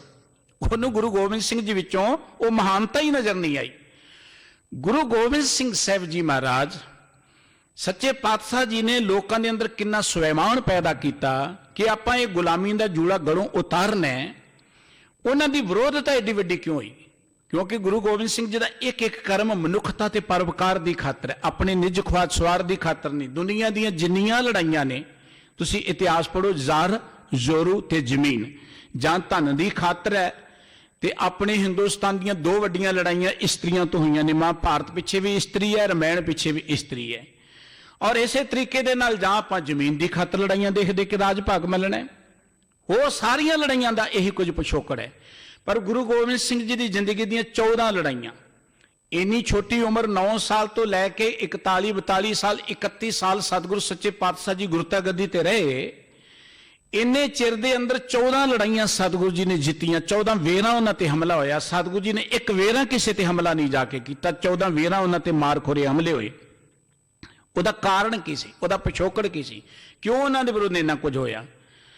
ਉਹਨਾਂ ਦੇ ਵਿਰੁੱਧ ਹੋਣ ਦਾ ਕਾਰਨ ਇਹ ਸੀ ਕਿ ਗੁਰੂ ਗੋਬਿੰਦ ਸਿੰਘ ਜੀ ਸਮਾਜਿਕ ਬਰਾਬਰਤਾ ਚਾਹੁੰਦੇ ਸਨ। ਗੁਰੂ ਗੋਬਿੰਦ ਸਿੰਘ ਜੀ ਹਰ ਮਨੁੱਖ ਦੇ ਅੰਦਰ ਸਵੈਮਾਨ ਪੈਦਾ ਕਰਨਾ ਚਾਹੁੰਦੇ ਸਨ ਤੇ ਆਪਣੇ ਮੁਲਕ ਦੇ ਲੋਕ ਇਹ ਕਦੀ ਨਹੀਂ ਚਾਹੁੰਦੇ ਕਿ ਇੱਥੇ ਸਮਾਜਿਕ ਬਰਾਬਰਤਾ ਹੋਏ। ਇਹ ਧਰਮ ਦੇ ਨਾਂ ਤੇ ਵੀ ਲੋਕਾਂ ਨੂੰ ਵੰਡ ਕੇ, ਰਾਜਨੀਤੀ ਦੇ ਨਾਂ ਤੇ ਵੀ ਲੋਕਾਂ ਨੂੰ ਵੰਡ ਕੇ, ਧਾਰਮਿਕ ਲੋਕ ਆਪ ਮੱਥੇ ਟਿਕਾਉਣਾ ਚਾਹੁੰਦੇ ਨੇ ਔਰ ਰਾਜਨੀਤਿਕ ਲੋਕ ਆਪਣੀਆਂ ਗੱਦੀਆਂ ਕਾਇਮ ਕਰਨਾ ਚਾਹੁੰਦੇ ਨੇ। उन्होंने धार्मिक लोगों ने भी गुरु गोबिंद सिंह जी की विरोधता की। उन्होंने तो गुरु नानक साहब जी के वेले तो विरोधता शुरू करती। गुरु नानक साहब जी को कराइया कहने वाले लोग ने। गुरु अमरदास जी के विरोध एक मुकदमा दायर कर दिता गया। ये तो सारे एको ही पंगत च बिठाई चले जाते हैं। ये ऊच नीच की गल ही कोई नहीं करते। मुकदमा इतिहास की गल है। मुकदमा दायर किया कि सारे एक पंगत में बिठा रहे हैं। ये तो वर्ण वंड खत्म कर रहे हैं। गुरु अर्जन देव जी की शहादत ਦਾ ਮੁੱਖ ਕਾਰਨ ਗੁਰੂ ਗ੍ਰੰਥ ਸਾਹਿਬ ਜੀ ਮਹਾਰਾਜ ਜਿਹੜੇ ਮਨੁੱਖੀ ਬਰਾਬਰਤਾ ਦੀ ਗੱਲ ਕਰਦੇ ਨੇ, ਮਨੁੱਖੀ ਸਵੈਮਾਨ ਦੀ ਗੱਲ ਕਰਦੇ, ਮਨੁੱਖੀ ਆਜ਼ਾਦੀ ਦੀ ਗੱਲ ਕਰਦੇ ਨੇ। ਗੁਰੂ ਗ੍ਰੰਥ ਸਾਹਿਬ ਦੀ ਸੰਪਾਦਨਾ ਔਰ ਇੱਥੇ ਹੀ ਬਸ ਨਹੀਂ ਹੈ। ਗੁਰੂ ਗੋਬਿੰਦ ਸਿੰਘ ਸਾਹਿਬ ਜੀ ਦੀਆਂ ਜੰਗਾਂ ਦਾ ਪਿਛੋਕੜ ਇਹ ਹੈ ਕਿ ਗੁਰੂ ਕਲਗੀਧਰ ਪਾਤਸ਼ਾਹ ਜੀ ਨੇ ਕਿਹਾ ਸੀ ਕਿ ਜਿਨ੍ਹਾਂ ਲੋਕਾਂ ਨੂੰ ਤੁਸੀਂ ਨੀਵੇਂ ਕਹਿੰਦੇ ਹੋ, ਗਰੀਬ ਕਹਿੰਦੇ ਹੋ, ਨੀਚ ਕਹਿੰਦੇ, ਇਹਨਾਂ ਲੋਕਾਂ ਨੂੰ ਮੈਂ ਸਵੈਮਾਨ ਤੇ ਬਰਾਬਰਤਾ ਦੀ ਗੱਲ ਕਰਾਉਣੀ। ਇਹ ਕਾਰਨ ਸੀ ਸਤਿਗੁਰੂ ਜੀ ਦੀ ਵਿਰੋਧਤਾ ਦਾ। ਔਰ ਸਭ ਤੋਂ ਜ਼ਿਆਦਾ पहली लड़ाई गुरु गोबिंद सिंह जी की पौंटा साहब की धरती की भंगाणी अस्थान है। एक पौंटा साहब तो 16 किलोमीटर दूर पहाड़ के पैरों च गिरी और जमुना नदी के विचकाए भंगाणी एक पिंड है। उत्थे पहाड़ी राजे सतगुरु जी के चढ़ के आ गए। फतेह शाह की अगवाई च फतेह शाह कोपा तब राजा लोह पड़ा हम सुम बिन खाजा, बिना कारण तो सतगुरु जी ने हमला किया। और पहली लड़ाई तो हिंदुस्तान के राजिया ने की, सतगुरु जी के विरुद्ध हमला किया है पहाड़ी राजिया ने। होर भी जिन्नियां लड़ाइयां ने, जे मुगल चढ़ के आए तो मूहरे हिंदुस्तान के राजे लगे सतगुरु जी के विरुद्ध। ਉਹਦਾ ਕਾਰਨ ही मुख्य सी कि इत्थों के लोगों को लोग सिर उच्चा चुक के चलते चंगे नहीं सन लगे। वो नहीं सन चाहते कि हर बंदा जिहड़ा सिर उच्चा चुक के चले, क्योंकि जिन्होंने लोगों ने इस गुलाम बनाया। मनुख के अंदर एक भुख है कि मनुख को गुलाम बना के रखा जाए। ये हमेशा ही प्रथा चलती रही है मनुखता के अंदर। गुरबाणी ने इस गल की विरोधता की। गुरु कलगीधर पातशाह जी ने उन्होंने अंदर कितना स्वैमान पैदा कर दिता, कितना मान पैदा कर दिता। चमकौर की गढ़ी है, पहला आनंदपुर नूं घेड़ा पिया 8 महीने। कलगीधर पातशाह जी के कोल झूठियां कसमां खादियां कि महाराज असीं कुरान की सौं खा के खाने, गीता की सौं खा के खाते हैं, तुसीं किले नूं छड्ड दिओ तुहानूं कुछ नहीं कहांगे। सतगुरु जी इन्हां दे धर्म का सत्कार करदे आ किले नूं छड्ड के आ जाते, पर यह धर्म के विश्वास नूं तोड़ के सतगुरु जी ते हमला कर देंदे ने। चमकौर की गढ़ी अंदर सतगुरु जी घिर जाते हैं। 40 सिंह ने सतगुरु जी दे नाल 10 लाख ने घेरा पाया होया। सारा दिन लड़ाई हुंदी है। किड्डा वड्डा जिगर है गुरु गोबिंद सिंह साहब जी महाराज का। एक बन्ने 10 लाख होए, एक बन्ने 40 ही होण, वो भी भुखन पाने थके टुटे, कोई नाल राशन नहीं है, कोई हथियार नहीं है, तो कच्ची जी हवेली आ। और हवेली को बड़ी तगड़ी नहीं है। जे वो 10 लाख फौज चाहुंदी ना, हवेली की एक एक मुठ भी लाउंदी तो वह हवेली खत्म हो जानी सी। 10 लाख बंदा कोई थोड़े। जो 10 लाख फौज चाहुंदी एक एक मुठ भर के हवेली च मिट्टी की सुट दे तो हवेली पूरी जानी सी। 10 लाख बंदा बहुत हुंदा। एक बन्ने 40 ने ਪਰ 40 ਨੂੰ 10 ਲੱਖ ਕਹਿ ਰਿਹਾ ਕਿ ਤੁਸੀਂ ਘਿਰ ਗਏ ਹੋ, ਤੁਸੀਂ ਮਾਰੇ ਜਾਓਗੇ, ਹਥਿਆਰ ਸੁੱਟ ਦਿਓ, ਤੁਹਾਨੂੰ ਕੁਝ ਨਹੀਂ ਕਵਾਂਗੇ। ਕੀ ਗੁਰੂ ਗੋਬਿੰਦ ਸਿੰਘ ਸਾਹਿਬ ਜੀ ਨੇ ਸੋਚਿਆ ਹੋਵੇਗਾ ਕਿ ਮੈਂ ਇਕੱਲਾ ਰਹਿ ਗਿਆ ਹਾਂ ਜਾਂ ਮੈਂ ਹਥਿਆਰ ਸੁੱਟ ਦੇਵਾਂਗਾ? ਗੁਰੂ ਗੋਬਿੰਦ ਸਿੰਘ ਜੀ ਦੀ ਗੱਲ ਤਾਂ ਤੁਸੀਂ ਛੱਡ ਦਿਓ, ਕਿ ਉਹਨਾਂ ਦੇ ਸਿੰਘਾਂ ਨੇ ਸੋਚਿਆ ਹੋਵੇਗਾ ਕਿ ਆਪਾਂ ਘਿਰ ਗਏ ਹਾਂ, ਇਕੱਲੇ ਰਹਿ ਗਏ ਹਾਂ ਹੁਣ ਆਪਾਂ? ਕਦਾਚਿਤ ਨਹੀਂ। ਉਹਨਾਂ ਦਾ ਕੇਵਲ ਤਾਂ ਕੇਵਲ ਇੱਕ ਨਿਸ਼ਾਨਾ ਸੀ, ਜਬ ਆਪ ਕੀ ਔਦ ਨਿਧਾਨ ਬਨੇ ਅਤ ਹੀ ਰਣ ਮੈਂ ਤਬ ਜੂਝ ਮਰੋ। ਗੁਰੂ ਕਲਗੀਧਰ ਪਾਤਸ਼ਾਹ ਜੀ ਸਾਰਾ ਦਿਨ ਜੰਗ ਹੁੰਦੀ ਰਹੀ, ਸਾਹਿਬਜ਼ਾਦੇ ਸ਼ਹੀਦ ਹੋ ਗਏ, ਸਿੰਘ ਸ਼ਹੀਦ ਹੋ ਗਏ। ਰਾਤਰੀ ਦਾ ਵੇਲਾ ਹੈ, ਸਤਿਗੁਰੂ ਜੀ ਨੂੰ ਸਿੰਘਾਂ ਨੇ ਹੁਕਮ ਕੀਤਾ ਕਿ ਤੁਸੀਂ ਪੰਥ ਨੂੰ ਗੁਰੂ ਕਿਹਾ, ਪੰਥ ਤੁਹਾਨੂੰ ਹੁਕਮ ਕਰਦਾ ਹੈ ਕਿ ਗੁਰੂ ਗੋਬਿੰਦ ਸਿੰਘ ਸਾਹਿਬ ਜੀ ਤੁਸੀਂ ਇਸ ਹਵੇਲੀ ਨੂੰ ਛੱਡ ਕੇ ਤੇ ਇੱਥੋਂ ਚਲੇ ਜਾਓ। ਇਤਿਹਾਸ ਕਹਿੰਦਾ ਕਿ ਗੁਰੂ ਗੋਬਿੰਦ ਸਿੰਘ ਸਾਹਿਬ ਜੀ ਪੰਥ ਦੇ ਅੱਗੇ ਸਿਰ ਝੁਕਾਉਂਦਿਆਂ ਕਿ ਚੋਰੀ ਨਹੀਂ ਜਾਵਾਂਗਾ, ਦੱਸ ਕੇ ਜਾਵਾਂਗਾ। ਫਿਰ ਥਾਂ ਥਾਂ ਤੇ ਡਿਊਟੀਆਂ ਲਗਾਉਂਦੇ ਨੇ। ਉਹਨਾਂ 'ਚ ਭਾਈ ਜੀਵਨ ਸਿੰਘ ਨੇ, ਜਿਨ੍ਹਾਂ ਨੂੰ ਭਾਈ ਜੈਤਾ ਜੀ ਕਿਹਾ ਜਾਂਦਾ ਸੀ, ਜਿਨ੍ਹਾਂ ਨੇ ਕਦੀ ਗੁਰੂ ਤੇਗ ਬਹਾਦਰ ਸਾਹਿਬ ਜੀ ਦਾ ਪਾਵਨ ਸੀਸ ਦਿੱਲੀ ਤੋਂ ਲੈ ਕੇ ਅਨੰਦਪੁਰ ਸਾਹਿਬ ਪਹੁੰਚਾਇਆ ਸੀ ਸਤਿਗੁਰੂ ਜੀ ਦੀ ਹਜ਼ੂਰੀ ਵਿੱਚ। ਭਾਈ ਜੈਤਾ ਜੀ ਇਸ ਸਮਾਜ ਵਿੱਚ ਉਸ ਵਰਗ 'ਚੋਂ ਜਿਨ੍ਹਾਂ ਨੂੰ ਕਹਿੰਦੇ ਜੀ ਇਹ ਤੇ ਨੀਵੇਂ ਵਰਗ ਦੇ ਨੇ, ਇਵੇਂ ਕਹਿ ਲਓ ਅੱਜ ਆਪਾਂ ਕਹਿੰਦੇ ਮਜ਼੍ਹਬੀ ਸਿੱਖ। ਦਰਅਸਲ ਆਪਾਂ ਸਾਰੇ ਸਿੱਖ ਮਜ਼੍ਹਬੀ ਸਿੱਖ ਹਾਂ, ਕਿਸੇ ਨੂੰ ਮਜ਼੍ਹਬੀ ਸਿੱਖ ਕਹਿਣਾ ਇਹ ਕੋਈ ਵਡਿਆਈ ਨਹੀਂ ਹੈ। ਭਾਈ ਜੈਤਾ ਜੀ ਗੁਰੂ ਕੀ ਖੰਡੇ ਕੀ ਪੌਲ ਨੂੰ ਪ੍ਰਾਪਤ ਕਰਕੇ ਜੀਵਨ ਸਿੰਘ ਬਣ ਗਏ। ਇਤਿਹਾਸ ਕਹਿੰਦਾ ਸਤਿਗੁਰੂ ਜੀ ਨੇ ਕਿਹਾ ਭਾਈ ਜੀਵਨ ਸਿੰਘ ਉੱਪਰ ਮਮੰਟੀ ਤੇ ਬੈਠ ਜਾਓ, ਸਾਰੀ ਰਾਤ ਨਗਾਰਾ ਵਜਾਈ ਜਾਣਾ। ਤੇ ਭਾਈ ਜੀਵਨ ਸਿੰਘ ਨੇ ਜੋ ਗੱਲ ਕਹੀ ਨਾ, ਪ੍ਰਿੰਸੀਪਲ ਗੰਗਾ ਸਿੰਘ ਜੀ ਨੇ ਬੜੀ ਸੋਹਣੀ ਲਿਖੀ ਹੈ। ਕਹਿਣ ਲੱਗੇ ਕੀ ਹੋਇਆ ਪਿਤਾ ਜੀ ਜੇ 10 ਲੱਖ ਮੇਰੇ ਸਾਹਮਣੇ। ਇਹ ਸਵੈਮਾਨ, ਇਹ ਜਿਹੜੀ ਲਾਲਾ ਦੌਲਤ ਰਾਏ ਜੀ ਨੇ ਗੱਲ ਕਹੀ ਨਾ ਕਿ ਪਾਉਂ ਸੇ ਸਰ ਕਰਦੀ ਹੈ, ਜਿਨ੍ਹਾਂ ਲੋਕਾਂ ਨੂੰ ਕਹਿੰਦੇ ਇਹ ਤੇ ਨੀਵੇਂ, ਇਹਨਾਂ ਕੋਲ ਆਪਾਂ ਪਿੱਟੇ ਜਾਵਾਂਗੇ, ਇਹਨਾਂ ਨੂੰ ਪਿੰਡ ਦੇ ਖੂਹ ਤੇ ਨਹੀਂ ਚੜ੍ਹਨ ਦੇਣਾ, ਇਹ ਉਹਨਾਂ ਲੋਕਾਂ ਦੀ ਗੱਥ ਹੈ। ਉਹ ਕਹਿੰਦੇ ਕੀ ਹੋਇਆ ਪਿਤਾ ਜੀ ਜੇ 10 ਲੱਖ ਮੇਰੇ ਸਾਹਮਣੇ, ਪਹੁਲ ਖੰਡੇ ਦੀ ਲਈ ਹੈ, ਇਹ ਕੱਖ ਮੇਰੇ ਸਾਹਮਣੇ, ਤੇਰਾ ਸਦਾਇਆ ਜੀਵਨ ਸਿੰਘ ਕਦੀ ਮੈਂ ਮਰ ਸਕਦਾ ਨਹੀਂ। 10 ਲੱਖ ਕੀ 10 ਕਰੋੜ ਹੀ ਹੋਵਣ, ਲਾਵਾਂਗਾ ਚੋਟ ਤੋਂ ਸਿੱਧੋ ਰੱਖ ਮੇਰੇ ਸਾਹਮਣੇ। ਮਹਾਰਾਜ ਜੀ ਕੀ ਹੈ 10 ਲੱਖ ਕੀ ਚੀਜ਼ ਨੇ ਮੇਰੇ ਸਾਹਮਣੇ? ਇਹ ਸਵੈਮਾਨ ਹੈ ਜਿਹੜੇ ਗੁਰੂ ਕਲਗੀਧਰ ਪਾਤਸ਼ਾਹ ਜੀ ਨੇ ਪੈਦਾ ਕੀਤਾ। ਦੁਨੀਆ ਕਹਿੰਦੇ ਗੁਰੂ ਗੋਬਿੰਦ ਸਿੰਘ ਜੀ ਦੀ ਕਰਾਮਾਤ ਕੀ ਹੈ, ਕਿਉਂਕਿ ਦੁਨੀਆ ਕਰਾਮਾਤ ਉਹਨੂੰ ਮੰਨਦੀ ਹੈ। ਕਿਸੇ ਬਿਮਾਰ ਨੂੰ ਐਵੇਂ ਸਿਰ ਤੇ ਹੱਥ ਫੇਰਿਆ, ਬਿਮਾਰੀ ਦੂਰ, ਕਹਿੰਦੀ ਬੜੀ ਕਰਾਮਾਤ ਹੈ। ਕਿਸੇ ਮੁਰਦੇ ਨੂੰ ਜਿਉਂਦਾ ਕਰਤਾ, ਕਹਿੰਦੇ ਜੀ ਬੜੀ ਕਰਾਮਾਤ ਹੈ। ਗੁਰੂ ਗੋਬਿੰਦ ਸਿੰਘ ਸਾਹਿਬ ਜੀ ਨੇ ਮਰ ਮੁੱਕ ਚੁੱਕੇ ਸਮਾਜ ਨੂੰ ਜਿਉਂਦਿਆਂ ਕਰ ਦਿੱਤਾ। ਇਹ ਹਿੰਦੁਸਤਾਨ ਦੇ ਲੋਕ ਜਿਹੜੇ ਸਦੀਆਂ ਤੋਂ ਗੁਲਾਮੀ ਦਾ ਜੂੜਾ ਕਾਲ ਪਾਈ ਫਿਰਦੇ ਸਨ, ਜਿਨ੍ਹਾਂ ਨੇ ਗੁਰੂ ਕੇ ਚਰਨਾਂ ਦੀ ਛੋਹ ਪ੍ਰਾਪਤ ਕਰ ਲਈ, ਉਹਨਾਂ ਨੇ ਗੁਲਾਮੀ ਨੂੰ ਸਦਾ ਲਈ ਨਫ਼ਰਤ ਕਰਨੀ ਸ਼ੁਰੂ ਕਰਤੀ। ਆਜ਼ਾਦੀ ਦੀ ਖਾਤਰ ਉਹ ਸਿਰ ਤਲੀ ਤੇ ਰਹਿ ਕੇ ਨਿੱਤਰ ਪਏ। ਔਰ ਉਹਨਾਂ ਜ਼ਾਲਮਾਂ ਨੂੰ ਜਿਨ੍ਹਾਂ ਨੂੰ ਕਹਿੰਦੇ ਜੀ ਇਹ ਤੇ ਬਾਜਾਂ ਵਰਗੇ ਨੇ, ਇਸ ਤੇ ਚਿੜੀਆਂ ਦੀਆਂ ਧੌਣਾਂ ਮਰੋੜ ਦੇਣਗੇ, ਗੁਰੂ ਕੇ ਉਹਨਾਂ ਜਿਨ੍ਹਾਂ ਗੁਰੂ ਕੇ ਚਰਨ ਪਾਸੇ ਉਹਨਾਂ ਗੁਰੂ ਕੇ ਸਿੱਖਾਂ ਨੇ ਇਕੱਲੇ ਨੇ 1.25 ਲੱਖ ਦੇ ਨਾਲ ਮੁਕਾਬਲਾ ਕਰਕੇ ਇਹ ਗੱਲ ਦੱਸ ਦਿੱਤੀ ਕਿ ਗੁਰੂ ਗੋਬਿੰਦ ਸਿੰਘ ਸਾਹਿਬ ਜੀ ਦੀ ਨਜ਼ਰ ਜਿਸ ਮਨੁੱਖ ਤੇ ਪੈ ਗਈ ਨਾ, ਉਹ ਮਨੁੱਖ ਬਾਜਾਂ ਦੀਆਂ ਧੌਣਾਂ ਮਰੋੜਨ ਦੇ ਸਮਰੱਥ ਹੋ ਗਿਆ। ਇਹ ਗੁਰੂ ਗੋਬਿੰਦ ਸਿੰਘ ਸਾਹਿਬ ਜੀ ਦੀ ਵਡਿਆਈ ਹੈ। ਜਿਹੜੀ ਗੱਲ ਗਿਆਨੀ ਪ੍ਰਤਾਪ ਸਿੰਘ ਜੀ ਨੇ ਲਿਖੀ ਕਿ ਗੁਰੂ ਗੋਬਿੰਦ ਸਿੰਘ ਸਾਹਿਬ ਜੀ ਵਰਗਾ ਮਹਾਨ ਇਹੋ ਜਿਹਾ ਯੋਧਾ ਕੋਈ ਨਹੀਂ ਹੋਇਆ, ਜਿਨ੍ਹਾਂ ਨੇ ਏਡੀ ਵੱਡੀ ਦਾਤ ਦਿੱਤੀ, ਪੰਥ ਖਾਲਸਾ ਦੀ ਸਿਰਜਣਾ ਕੀਤੀ। ਪੰਥ ਖਾਲਸਾ ਇੱਕ ਉਹ ਮਹਾਨ ਦੀਵਾਰ ਹੈ ਜਿਹਨੇ ਸਦੀਆਂ ਤੋਂ ਇੱਕ ਜਿਹੜਾ ਵਹਾਅ ਚੱਲਦਾ ਸੀ ਹਿੰਦੁਸਤਾਨ ਵੱਲ ਨੂੰ ਲੁੱਟਣ ਦਾ, ਕੁੱਟਣ ਦਾ, ਸਾਡੀਆਂ ਧੀਆਂ ਨੂੰ, ਬੱਚੀਆਂ ਨੂੰ ਗਜਨੀ ਦੇ ਬਾਜ਼ਾਰਾਂ ਜਾ ਕੇ ਟਕੇ ਟਕੇ ਤੇ ਵੇਚਿਆ ਜਾਂਦਾ ਸੀ। ਗੁਰੂ ਕੇ ਖਾਲਸਾ ਨੇ ਉਹਨਾਂ ਜਰਵਾਣਿਆਂ ਨੂੰ ਨੱਥ ਪਾਈ, ਉਹਨਾਂ ਨੂੰ ਲੁੱਟਿਆ ਤੇ ਉਹਨਾਂ ਨੂੰ ਕੁੱਟਿਆ। ਇਸ ਭਾਰਤ ਦੀ ਧਰਤੀ ਤੇ ਇੱਕ ਗੁਰੂ ਕਾ ਖਾਲਸਾ ਜਿਹਨੇ ਅਬਦਾਲੀ ਨੂੰ ਕੁੱਟਿਆ, ਜਿਹਨੇ ਅਬਦਾਲੀ ਨੂੰ ਲੁੱਟਿਆ। ਇਹ ਮਾਣ ਹੈ ਗੁਰੂ ਕੇ ਖਾਲਸੇ ਨੂੰ। ਇਹ ਗੁਰੂ ਕੇ ਖਾਲਸੇ ਨੂੰ ਮਾਣ ਹੈ ਕਿ ਅੱਜ ਵੀ ਉਹ ਪਠਾਨੀਆਂ ਹਰੀਆ ਰਾਂਗਲਾ ਕਹਿ ਕੇ ਆਪਣੇ ਬੱਚਿਆਂ ਨੂੰ ਡਰਾਉਂਦੀਆਂ ਨੇ, ਲੁਕ ਜਾਂਦੇ ਤੇ ਹਰੀ ਸੇ ਆ ਜਾਏਗਾ। ਸਰਦਾਰ ਹਰੀ ਸਿੰਘ ਜੀ ਵਰਗੇ ਯੋਧੇ ਪੈਦਾ ਕੀਤੇ ਗੁਰੂ ਕੀ ਉਸ ਖੰਡੇ ਕੀ ਪੌਲ ਨੇ। ਸਰਦਾਰ ਹਰੀ ਸਿੰਘ ਨਲਵਾ ਉਹ ਮਹਾਨ ਯੋਧੇ ਸਨ। ਮੈਂ ਬੇਨਤੀ ਕਰ ਰਿਹਾ ਸੀ ਕਿ ਗੁਰੂ ਗੋਬਿੰਦ ਸਿੰਘ ਜੀ ਦੀ ਕਰਾਮਾਤ ਕੀ ਹੈ, ਉਹਨਾਂ ਕਿਵੇਂ ਪਾਉਂ ਸੇ ਸਰ ਕਰ ਦਿਆ, ਉਹਨੇ ਕਿਵੇਂ ਨੀਵਾਂ ਤੋਂ ਉੱਚੇ ਬਣਾ ਦਿੱਤਾ। ਉਹ ਲੋਕਾਂ ਦੇ ਅੰਦਰ ਕਿੰਨਾ ਉਹਨਾਂ ਨੇ ਸਵੈਮਾਨ ਪੈਦਾ ਕਰ ਦਿੱਤਾ, ਜਿਨ੍ਹਾਂ ਦੇ ਨਾਂ ਤੋਂ ਹੀ ਲੋਕ ਡਰਦੇ ਸਨ। ਇਹੋ ਜਿਹੇ ਯੋਧੇ ਪੈਦਾ ਕਰਤੇ ਇਸੇ ਸਮਾਜ ਚੋਂ, ਕੋਈ ਆਕਾਸ਼ੋਂ ਨਹੀਂ ਸਨ ਉਤਰੇ ਗੁਰੂ ਕੇ ਸਿੱਖ, ਇਸੇ ਸਮਾਜ ਵਿੱਚੋਂ ਪੈਦਾ ਹੋਏ। ਭਾਈ ਜੀਵਨ ਸਿੰਘ ਇਸੇ ਸਮਾਜ ਵਿੱਚੋਂ ਸੀ, ਇਹ ਸਾਰੇ ਲੋਕ ਇਸੇ ਸਮਾਜ ਵਿੱਚੋਂ ਸਨ। ਪਰ ਇਹ ਕਰਾਮਾਤ ਸੀ ਗੁਰੂ ਗੋਬਿੰਦ ਸਿੰਘ ਸਾਹਿਬ ਜੀ ਦੀ ਸ਼ਖਸੀਅਤ ਦੀ। ਜਿੱਦਾਂ ਸੂਰਜ ਦੇ ਪਹਿਲੇ ਦਰਸ਼ਨ ਜੋ ਪਰਸਦਾ ਉਹ ਸੂਰਜ ਵਰਗਾ ਬਣ ਜਾਂਦਾ ਹੈ, ਗੁਰੂ ਕਲਗੀਧਰ ਪਾਤਸ਼ਾਹ ਜੀ ਦੇ ਦਰਸ਼ਨ ਜਿਹਨੇ ਪਰਸੇ ਉਹ ਗੁਰੂ ਗੋਬਿੰਦ ਸਿੰਘ ਸਾਹਿਬ ਜੀ ਦੇ ਚਰਨ ਪਰਸ ਕੇ ਗੁਰੂ ਗੋਬਿੰਦ ਸਿੰਘ ਸਾਹਿਬ ਜੀ ਦੇ ਦਰ ਤੋਂ ਚੜ੍ਹਦੀ ਕਲਾ ਦਾ ਅਵਤਾਰ, ਉਹ ਵੀ ਚੜ੍ਹਦੀ ਕਲਾ 'ਚ ਵਿਚਰਨ ਲੱਗ ਪਿਆ। ਸਰਦਾਰ ਹਰੀ ਸਿੰਘ ਨਲਵਾ ਦੀ ਜ਼ਿੰਦਗੀ ਦੀ ਇੱਕ ਗੱਲ ਮੈਨੂੰ ਇੱਕ ਵੀਰ ਨੇ ਸੁਣਾਈ, ਬੜੀ ਅਹਿਮ ਹੈ। ਉਹ ਕਈ ਵਾਰ ਦਸਤਾਵੇਜ਼ਾਂ 'ਚੋਂ ਗੱਲਾਂ ਨਹੀਂ ਮਿਲਦੀਆਂ। ਉਹ ਕਹਿੰਦਾ ਕਿ ਸਾਡੇ ਬਜ਼ੁਰਗ ਅੰਗਰੇਜ਼ਾਂ ਵੇਲੇ ਫੌਜ ਦੇ ਵਿੱਚ ਸਨ ਤੇ ਉਹ ਸਿੱਖ ਪਲਟਨ ਜਿਹੜੀ ਸੀ ਇੱਧਰ ਕਾਬਲ ਦੇ ਬਾਰਡਰ ਤੇ ਇੱਕ ਥਾਂ ਤੇ ਲੱਗੀ ਹੋਈ ਸੀ, ਪਸਾਵਰ ਦੇ ਇਲਾਕੇ 'ਚ ਵਿਚਰ ਰਹੀ ਸੀ। ਕਹਿੰਦੇ ਵਿਚਰਦੇ ਅਸੀਂ ਇੱਕ ਨਗਰ 'ਚ ਗਏ, ਉੱਥੇ ਇੱਕ ਪਠਾਨ ਸੀ। ਪਠਾਨ ਨੇ ਜਦੋਂ ਸਿੱਖ ਫੌਜ ਨੂੰ ਦੇਖਿਆ ਨਾ, ਪਠਾਨ ਬੜਾ ਖੁਸ਼ ਹੋਇਆ ਤਾਂ ਫਿਰ ਉਹਦੀਆਂ ਅੱਖਾਂ 'ਚ ਹੰਝੂ ਵੀ ਆ ਗਏ, ਅੱਖਾਂ 'ਚ ਪਾਣੀ ਆ ਗਿਆ। ਤੇ ਉਹਨੂੰ ਪਠਾਨ ਨੂੰ ਪੁੱਛਿਆ, ਬਾਬਾ ਕੀ ਗੱਲ, ਤੂੰ ਖੁਸ਼ ਬੜਾ ਹੋਇਆ ਸੀ ਤੇ ਫਿਰ ਰੋਣ ਲੱਗ ਪਿਆ? ਕਹਿਣ ਲੱਗਾ, ਬੱਚਾ ਮੈਨੂੰ ਹਰੀ ਸਿੰਘ ਨਲਵਾ ਯਾਦ ਆ ਗਿਆ। ਕਹਿਣ ਲੱਗਾ, ਹਰੀ ਸਿੰਘ ਨਲਵਾ ਦੇਖਿਆ ਤੂੰ, ਕੋਈ ਗੱਲ ਉਹਦੀ ਦੱਸ ਸਕਦਾ? ਕਹਿਣ ਲੱਗਾ, ਹਰੀ ਸਿੰਘ ਨਲਵਾ ਵਰਗਾ ਕੋਈ ਯੋਧਾ ਪੈਦਾ ਹੋਣਾ ਧਰਤੀ ਤੇ? ਹਰੀ ਸਿੰਘ ਨਲਵੇ ਦੀ ਇੱਕ ਗੱਲ ਉਹਨੇ ਦੱਸੀ। ਕਹਿਣ ਲੱਗਾ, ਹਰੀ ਸਿੰਘ ਨਲਵਾ ਇੱਕ ਵਾਰੀ ਆਪਣੇ ਥੋੜੇ ਜਿਹੇ ਸਾਥੀਆਂ ਨੂੰ ਨਾਲ ਲੈ ਕੇ ਪਸ਼ਾਵਰ 'ਚ ਆ ਗਿਆ, ਕੋਈ ਸੌਦਾ ਸਮਾਨ ਖਰੀਦਣ ਲਈ ਸਾਡੇ ਸ਼ਹਿਰ 'ਚ ਆ ਗਿਆ। ਤੇ ਕਹਿਣ ਲੱਗਾ, ਅਸੀਂ ਸੋਚਿਆ, ਕਹਿਣ ਲੱਗਾ ਮੈਂ ਵੀ ਜਵਾਨ ਸੀ, ਸੋਚਿਆ ਕਿ ਹਰੀ ਸਿੰਘ ਨਲਵਾ ਅੱਜ ਇਕੱਲਾ ਆ ਗਿਆ, ਇਹਨੂੰ ਘੇਰ ਕੇ ਮਾਰ ਦਈਏ। ਥੋੜੇ ਜਿਹੇ ਬੰਦੇ ਨੇ, ਕੁਝ ਬੰਦੇ ਉਹਦੇ ਬਾਜ਼ਾਰ ਸੌਦਾ ਲੈਣ ਲਈ ਗਏ ਸਨ, ਕੁਝ ਉਹਦੇ ਕੋਲ ਸਨ। ਕਹਿਣ ਲੱਗੇ, ਅਸੀਂ ਸਲਾਹ ਬਣਾਈ ਇਹਨੂੰ ਘੇਰ ਕੇ ਮਾਰ ਦਈਏ।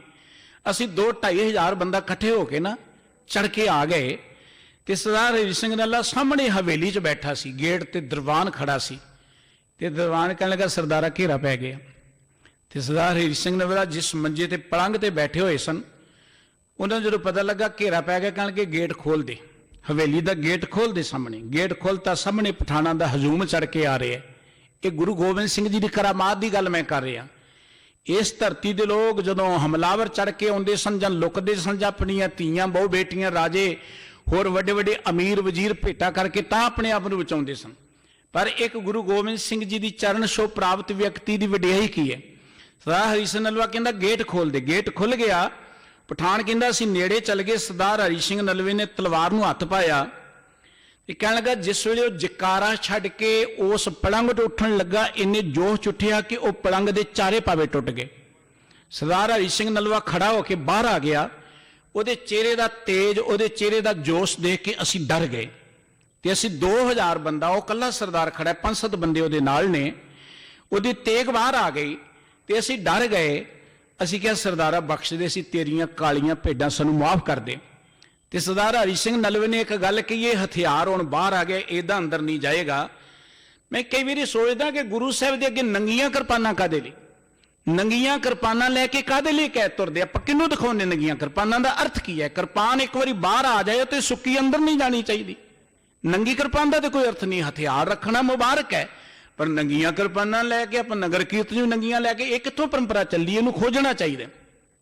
ਸਰਦਾਰ ਹਰੀ ਸਿੰਘ ਨਲਵਾ ਕਹਿਣ ਲੱਗਾ, ਕਿਰਪਾਨ ਬਾਹਰ ਆ ਗਈ, ਇਹ ਅੰਦਰ ਨਹੀਂ ਜਾਏਗੀ, ਇਹ ਤੇ 5 ਸਿਰ ਲੈ ਕੇ ਅੰਦਰ ਜਾਏਗੀ। ਖਾਲਸੇ ਦੀ ਕਿਰਪਾਨ ਬਾਹਰ ਆਈ ਹੈ, ਇਵੇਂ ਨਹੀਂ ਜਾਏਗੀ। ਅਸੀਂ ਹੱਥ ਜੋੜੇ, ਮਾਫ ਕਰ ਦਿਓ। ਕਹਿੰਦਾ 5 ਸਿਰ ਦੇ ਦਿਓ। ਉਹ ਕਹਿੰਦਾ ਅਸੀਂ 5 ਦੁੰਬੇ ਮੰਗਾਏ। ਦੁੰਬੇ ਹੁੰਦੇ ਭੇਡੂ ਵਰਗੇ, ਕਦੀ ਪਾਕਿਸਤਾਨ ਜਾਓ ਉਧਰ ਤੁਹਾਨੂੰ ਵਿਖਣਗੇ। 5 ਦੁੰਬੇ ਮੰਗਾਏ। ਸਰਦਾਰ ਹਰੀ ਸਿੰਘ ਨਲਵੇ ਨੇ ਇੱਕ ਲਾਈਨ 'ਚ ਖੜੇ ਕਰ ਦਿੱਤੇ। ਇੰਨੇ ਜ਼ੋਰ ਨਾਲ ਤਲਵਾਰ ਮਾਰੀ, 5 ਦਾ ਸਿਰ ਲਾ ਕੇ ਧਰਤੀ 'ਤੇ ਸੁੱਟਤਾ। ਐਡਾ ਵੱਡਾ ਯੋਧਾ ਸੀ ਉਹ ਸਰਦਾਰ। ਕਹਿਣ ਲੱਗਾ, ਮੈਨੂੰ ਯਾਦ ਆ ਗਿਆ ਸਰਦਾਰ ਹਰੀ ਸਿੰਘ ਨਲਵਾ। ਇਹ ਸੀ ਗੁਰੂ ਗੋਬਿੰਦ ਸਿੰਘ ਜੀ ਦੀ ਕਰਾਮਾਤ। ਅੱਜ ਤੋਂ 6 ਸਾਲ ਪਹਿਲਾਂ ਆਸਟ੍ਰੇਲੀਆ ਦਾ ਇੱਕ ਮੈਗਜ਼ੀਨ ਨਿਕਲਿਆ। ਉਹਨੇ ਦੁਨੀਆ ਦੇ ਜਰਨੈਲਾਂ ਦੀ ਗੱਲ ਕੀਤੀ ਕਿ ਦੁਨੀਆ ਦੇ ਸਭ ਤੋਂ ਮਹਾਨ ਜਰਨੈਲ ਕਿਹੜੇ ਨੇ। ਚੰਗੇਜ਼ ਖਾਨ ਦੀ ਗੱਲ ਸੀ, ਹਿਟਲਰ ਦੀ, ਹੋਰ ਕਈਆਂ ਦੀ, ਨੈਪੋਲੀਅਨ ਦੀ ਗੱਲ ਸੀ, ਪਰ ਉਹਨਾਂ ਤੇ ਸਭ ਤੋਂ ਸਿਰੇ ਤੇ ਨਾਂ ਸੀ ਸਰਦਾਰ ਹਰੀ ਸਿੰਘ ਨਲਵੇ ਦਾ, ਕਿ ਇਹੋ ਜਿਹਾ ਜਰਨੈਲ ਧਰਤੀ ਤੇ ਅਜੇ ਤੱਕ ਕੋਈ ਨਹੀਂ ਹੋਇਆ। ਇਹ ਸੀ ਗੁਰੂ ਗੋਬਿੰਦ ਸਿੰਘ ਜੀ ਦੀ ਕਰਾਮਾਤ। ਗੁਰੂ ਗੋਬਿੰਦ ਸਿੰਘ ਸਾਹਿਬ ਜੀ ਆਪ ਚੜ੍ਹਦੀ ਕਲਾ ਦੇ ਅਵਤਾਰ। ਭਾਵੇਂ ਜ਼ਿੰਦਗੀ 'ਚ ਕੋਈ ਮੌਕਾ ਆ ਗਿਆ, ਪਰ ਉਹ ਚੜ੍ਹਦੀ ਕਲਾ 'ਚ ਰਹੇ। ਭਾਵੇਂ ਉਹ ਮਾਛੀਵਾੜੇ ਦਾ ਜੰਗਲ ਹੈ, ਭਾਵੇਂ ਚਮਕੌਰ ਦੀ ਗੜੀ ਹੈ, ਭਾਵੇਂ ਆਨੰਦਪੁਰ ਦਾ ਸਥਾਨ ਹੈ, ਔਰ ਚੜ੍ਹਦੀ ਕਲਾ ਦੇਖਣੀ ਹੈ। ਸਾਰਾ ਪਰਿਵਾਰ ਕੁਰਬਾਨ ਹੋ ਗਿਆ ਗੁਰੂ ਗੋਬਿੰਦ ਸਿੰਘ ਸਾਹਿਬ ਜੀ ਮਹਾਰਾਜ ਦਾ। ਪਰ ਦੀਨੇ ਕਾਂਗੜ 'ਚ ਬੈਠ ਕੇ ਇੱਕ ਚਿੱਠੀ ਲਿਖਦੇ, ਜਿਹਨੂੰ ਆਪਾਂ ਜ਼ਫਰਨਾਮਾ ਕਹਿੰਦੇ ਆ। ਉਹ ਚਿੱਠੀ 'ਚ ਹਿੰਦੁਸਤਾਨ ਦੇ ਆਲਮਗੀਰ ਬਾਦਸ਼ਾਹ ਨੂੰ ਪਤਾ ਕੀ ਗੱਲ ਲਿਖੀ ਹੈ? ਤੈਨੂੰ ਤੇਰਾ ਨਾਮ ਔਰੰਗਜ਼ੇਬ ਸੋਭਦਾ ਹੀ ਨਹੀਂ ਹੈ। ਔਰੰਗਜ਼ੇਬ ਦਾ ਅਰਥ ਹੁੰਦਾ ਜਿਹੜਾ ਤਖਤ ਦਾ ਸ਼ਿੰਗਾਰ ਹੋਏ, ਤਖਤ ਦੀ ਸ਼ੋਭਾ ਹੋਏ। ਤੂੰ ਤਖਤ ਤੇ ਨਹੀਂ ਸ਼ੋਭਦਾ, ਤੈਨੂੰ ਤੇਰਾ ਨਾਮ ਹੀ ਚੰਗਾ ਨਹੀਂ ਲੱਗਦਾ। ਇਹਦੋਂ ਵੱਡੀ ਚੜ੍ਹਦੀ ਕਲਾ ਕੀ ਹੋ ਸਕਦੀ ਹੈ ਕਿ ਆਪਣਾ ਸਭ ਕੁਝ ਲਟਾਉਣ ਤੋਂ ਬਾਅਦ ਇੰਨੀ ਦਲੇਰੀ ਦੇ ਨਾਲ ਹਿੰਦੁਸਤਾਨ ਦੇ ਉਸ ਆਲਮਗੀਰ ਸੈਨ ਸਾਨੂੰ ਕੋਈ ਗੱਲ ਲਿਖੇ। ਇਹ ਗੁਰੂ ਗੋਬਿੰਦ ਸਿੰਘ ਜੀ ਦੀ ਚੜ੍ਹਦੀ ਕਲਾ ਹੈ। ਔਰ ਫਿਰ ਜੇ ਮਾਤਾਵਾਂ ਨੇ ਪੁੱਛਿਆ ਕਿ ਪੁੱਤਰ ਕਿੱਥੇ ਨੇ, ਤੇ ਉਹਨਾਂ ਇੱਕ ਗੱਲ ਕਹੀ, ਇਨ ਪੁੱਤਰਨ ਕੇ ਸੀਸ पे वार दिए सुत चार चारों वे तो क्या हुआ जीवित कई हजार। उस महान चढ़दी कला दे पैगंबर गुरु गोबिंद सिंह साहब जी महाराज ने हजूर साहब की धरती ते श्री गुरु ग्रंथ साहब जी महाराज नूं गुरता गद्दी की दात दे के अज दे दिन अपने पंज भूतक शरीर नूं अलोप कर लिया, ब्रह्मलीन हो गए, वाहिगुरू जी विच समा गए। सानू एक हुक्म कीता सी कि आग्या पई अकाल की तभी चलायो पंथ, सब सिखन को हुक्म है गुरु मान्यो ग्रंथ। गुरु गोबिंद सिंह जी ने इन्नियां जंगां युद्धां करके जो सानू उपदेश दिता सी कि पूजा अकाल की, परचा शब्द का, दीदार खालसे का। सिख ने केवल निरोल पूजा परमात्मा की करनी है, परमात्मा तो बिना होर गोर मड़ी मठ भूल ना माने। आओ उस महान चढ़दी कला दे पैगंबर सतगुरु जी की पावन ज्योति जो समावनपुर नूं हजूर साहब के स्थान पर बहुत वड्डा जोड़ मेला चल रहा है, हर साल हुंदा है, क्योंकि उत्थों का महान जोड़ मेला है। आपो सतगुरु जी के प्यार जुड़े हाँ। गुरु ग्रंथ साहब जी नूं गुरता गद्दी सतगुरु जी ने दिती। सतगुरु जी का मुख मकसद की सी गुरु नानक साहब जी का कि इस मनुखता नूं शरीरां तो हटा के ते केवल तां केवल आपां शब्द दे नाल जोड़ना। शब्द गुरु सुर तो चेला। सतगुरु जी ने कदी नहीं सी क्या मैनूं मत्था टेको, मेरी तस्वीर नूं मत्था टेको जां मेरे शरीर नूं गुरु मनो। उन्हें कहा सी शब्द गुरु। भाई पैड़ा ते खेड़ा कहंदे सतगुरु जी सानू अपनी चरणों च थां दे दिओ, कदी जन्म साखी पढ़ो। सतगुरु जी कहंदे भाई पैड़ा ते खेड़ा संगत च रोज आउणा, शब्द नाल प्यार करो, शरीर सदा नहीं रहना। गुरबाणी च वार वार क्या बाणी गुरु गुरु है बाणी, शब्द गुर पीरा गैर गंभीरा बिन शब्द जग बौरान। गुरु कलगीधर पातशाह जी नूं जदों सिखां ने पुछिया तुहाडे दर्शन करने होण ते कित्थों करांगे, कहण लगे जे सिख गुर दर्शन की चाहे दर्शन करे ग्रंथ जी आए। गुरु ग्रंथ साहब जी के दर्शन करियो। कहण लगे जे तुहाडे इदा बचन सुनने होण, सतगुरु जी कहेंगे गुरु ग्रंथ साहब जी की बाणी पढ़ो सुनो। जे तुहाडी गलबात करनी होए तुहाडे नाल, सतगुरु जी कहने बाणी पढ़ो ते विचारो जे मेरे नाल गलबात करनी है। ये भाई नंद लाल जी के लिखे हुए बचन ने। सतगुरु जी ने सानू इन्ना कुछ कह दिता, पर माफ करना सी अजे तक शरीर नालों नहीं टुटे। असी गुरु साहब की कल्पत तस्वीरें घर च ला के मत्थे टेकी जाने, धूफां दिखाई जाने, कहने जी यही तस्वीर है गुरु की। केड़ी बनाई गुरु साहब ने तस्वीर? गुरु गोबिंद सिंह जी ने तो कोई नहीं बनाई, ना गुरु नानक ने बनाई। कित्थों आ गई तस्वीरां? ये नरोल सानू शब्द गुरु नालों तोड़न की एक साजिश है। सिख जिन्ना चिर शब्द नाल जुड़िया रहेगा, अज जिहड़ा आपां कहने साडी कौमी हालत की, उहदा इक्को ही कारण असीं तस्वीरां ते शरीरां दे पुजारी बन गए। असीं शरीरक मनुख की अगवाई ते प्रवान करदे, शब्द की मनदे नहीं। कोई मेरे वर्गा अखौती बंदा कोई गल कह जाए, आपां कहने वाह इहो जी गल कदी सुनी नहीं सी, भाई साहब ने कहते। हालांकि गुरबाणी सिद्धांत तो भावें उल्ट होए, पर गुरु ग्रंथ साहब जी जो कहंदा उत्ते सानू यकीन ही नहीं। जे कह दिए ना कि गुरबाणी तां गल कहंदी है, कहते नहीं सानू फलाने ने यह गल कही तो इदां ही होनी है। असीं फलाने नूं मन लैने पर गुरु के शब्द नूं नहीं मनदे। अज साडी कमजोरी दा जां गिरावट दा कौमी तौर ते निगरन दा एक कारण कि असीं शब्द गुरु के सिद्धांत तो दूर चले गए हाँ। असीं शरीरां दी अगवाई पसंद करते हैं, शरीरां कोल बैठना। तुसीं देख लो वड्डे वड्डे जिहड़े धर्म स्थान बने ने, उत्थे जिथे कोई बंदा शरीर धारी बैठा होगा उत्थे बड़ी रौनक होएगी, तो गुरु ग्रंथ साहब जी कोल ते विरली भागां वाले बैठे हुंदे ने। देख लो तुसीं जाके। कारण की कि सानू शरीर ज्यादा खिंचते हैं। सतगुरु जी ने 10 जामे लाए। पहले जामे सतगुरु जी ने भाई लैणे नूं उदों दित्ती जिम्मेवारी जदों वो जिम्मेवारी दे जोग है। कल्ला कोई पानी ढोण करके नहीं दित्ती। गुरबाणी नूं 7-8 साल भाई लैणे जी ने पढ़िया विचारिया, जदों जिम्मेवारी दे जोग है सतगुरु जी ने कहता लैणे तू मेरा गुरु। ते गुरु कलगीधर पातशाह जी ने 5 प्यारियां दी साजना उदों कीती जदों उस शरीरां दे मोह तो उच्चे उठ गए, जिन्होंने कहता साडा मनुखता की खातर सिर भी जिहड़ा है तुहाडे कोल हाजिर है। सीस भेंट कर दित्ती उन्होंने। ते सतगुरु जी ने उन्होंने कहा सी खालसा मेरो सतगुरु पूरा, खालसा मेरो रूप है खास। उन्होंने सतगुरु कहता सतगुरु जी ने। उस महान सतगुरु जी ने सानू शब्द गुरु नाल जोड़िया सी। कलगीधर पातशाह जी का मुख मकसद सी इस धरती ते रहने वाला हर बंदा स्वैमान नाल विचरे। जे अज भी असीं स्वैमान चाहुंदे हां, अज भी आत्मक तौर पर आर्थिक तौर पर जां किसी भी पक्ष तो आज़ादी चाहुंदे हां, चढ़दी कला चाहुंदे हां, उहदा इक्को एक साधन है गुरु ग्रंथ साहब जी नाल जुड़िए, शब्द गुरु नाल प्यार पाइए। गुरबाणी हर मौके ते तुहाडी मददगार है। तुहाडी कोई राजनीतिक समस्या है, तुहाडी आर्थिक समस्या है, तुहाडी शरीरक गल है, तुहाडी मानसिक गल है, तुहाडी परिवारक गल है, गुरु ग्रंथ साहब जी की बाणी हर पक्ष तो सानू सेध दिंदी है। भाई गुरदास जी ने कहा सी कि तैसे गुरबाणी विखे सगल पदार्थ हैं, जोई जोई खोजे सोई सोई निप जावी। आओ उस महान सतगुरु जी दियां ਦਾਤਾਂ ਨੂੰ ਚੇਤੇ ਕਰਿਆ ਕਰੀਏ। ਗੁਰੂ ਕਲਗੀਧਰ ਪਾਤਸ਼ਾਹ ਜੀ ਦੇ ਪਰਉਪਕਾਰ ਕੋਈ ਥੋੜੇ ਚਿਰ 'ਚ ਬਿਆਨ ਨਹੀਂ ਕੀਤੇ ਜਾ ਸਕਦੇ। ਸਤਿਗੁਰੂ ਸੱਚੇ ਪਾਤਸ਼ਾਹ ਜੀ ਮਨੁੱਖਤਾ ਦੇ ਉਹ ਮਹਾਨ ਰਹਿਬਰ ਨੇ ਜਿਨ੍ਹਾਂ ਨੇ ਆਪਣਾ ਸਭ ਕੁਝ ਮਨੁੱਖਤਾ ਦੀ ਖਾਤਰ ਲੁਟਾ ਦਿੱਤਾ। ਕੋਈ ਆਪਣਾ ਸਵਾਰਥ ਨਹੀਂ। ਉਹ ਸਤਿਗੁਰੂ ਜੀ ਨੂੰ ਜਿੱਥੇ ਵਾਰੰਵਾਰ ਨਮਸਕਾਰ, ਬਲਿਹਾਰੀ ਗੁਰ ਆਪਣੇ ਜੋਹਾੜੀ ਸਦਵਾਰ, ਜਿਨ ਮਾਨਸ ਤੇ ਦੇਵਤੇ ਕੀਏ ਕਰਤ ਨਾ ਲਾਗੀ ਵਾਰ। ਇੰਨੀਆਂ ਬੇਨਤੀਆਂ ਪ੍ਰਵਾਨ ਕਰਨੀਆਂ। ਪਲਚੁਕ ਦੀ ਖਿਮਾ ਜੀ। ਅਗਲਾ ਪ੍ਰੋਗਰਾਮ ਜੀ ਬੜੇ ਪਿਆਰ ਨਾਲ ਮਾਨਯੋਗ ਭਾਈ ਸਾਹਿਬ ਜੀ, ਭਾਈ ਚਰਨਜੀਤ ਸਿੰਘ ਪਾਸੋਂ ਸਰਵਣ ਕਰੋ।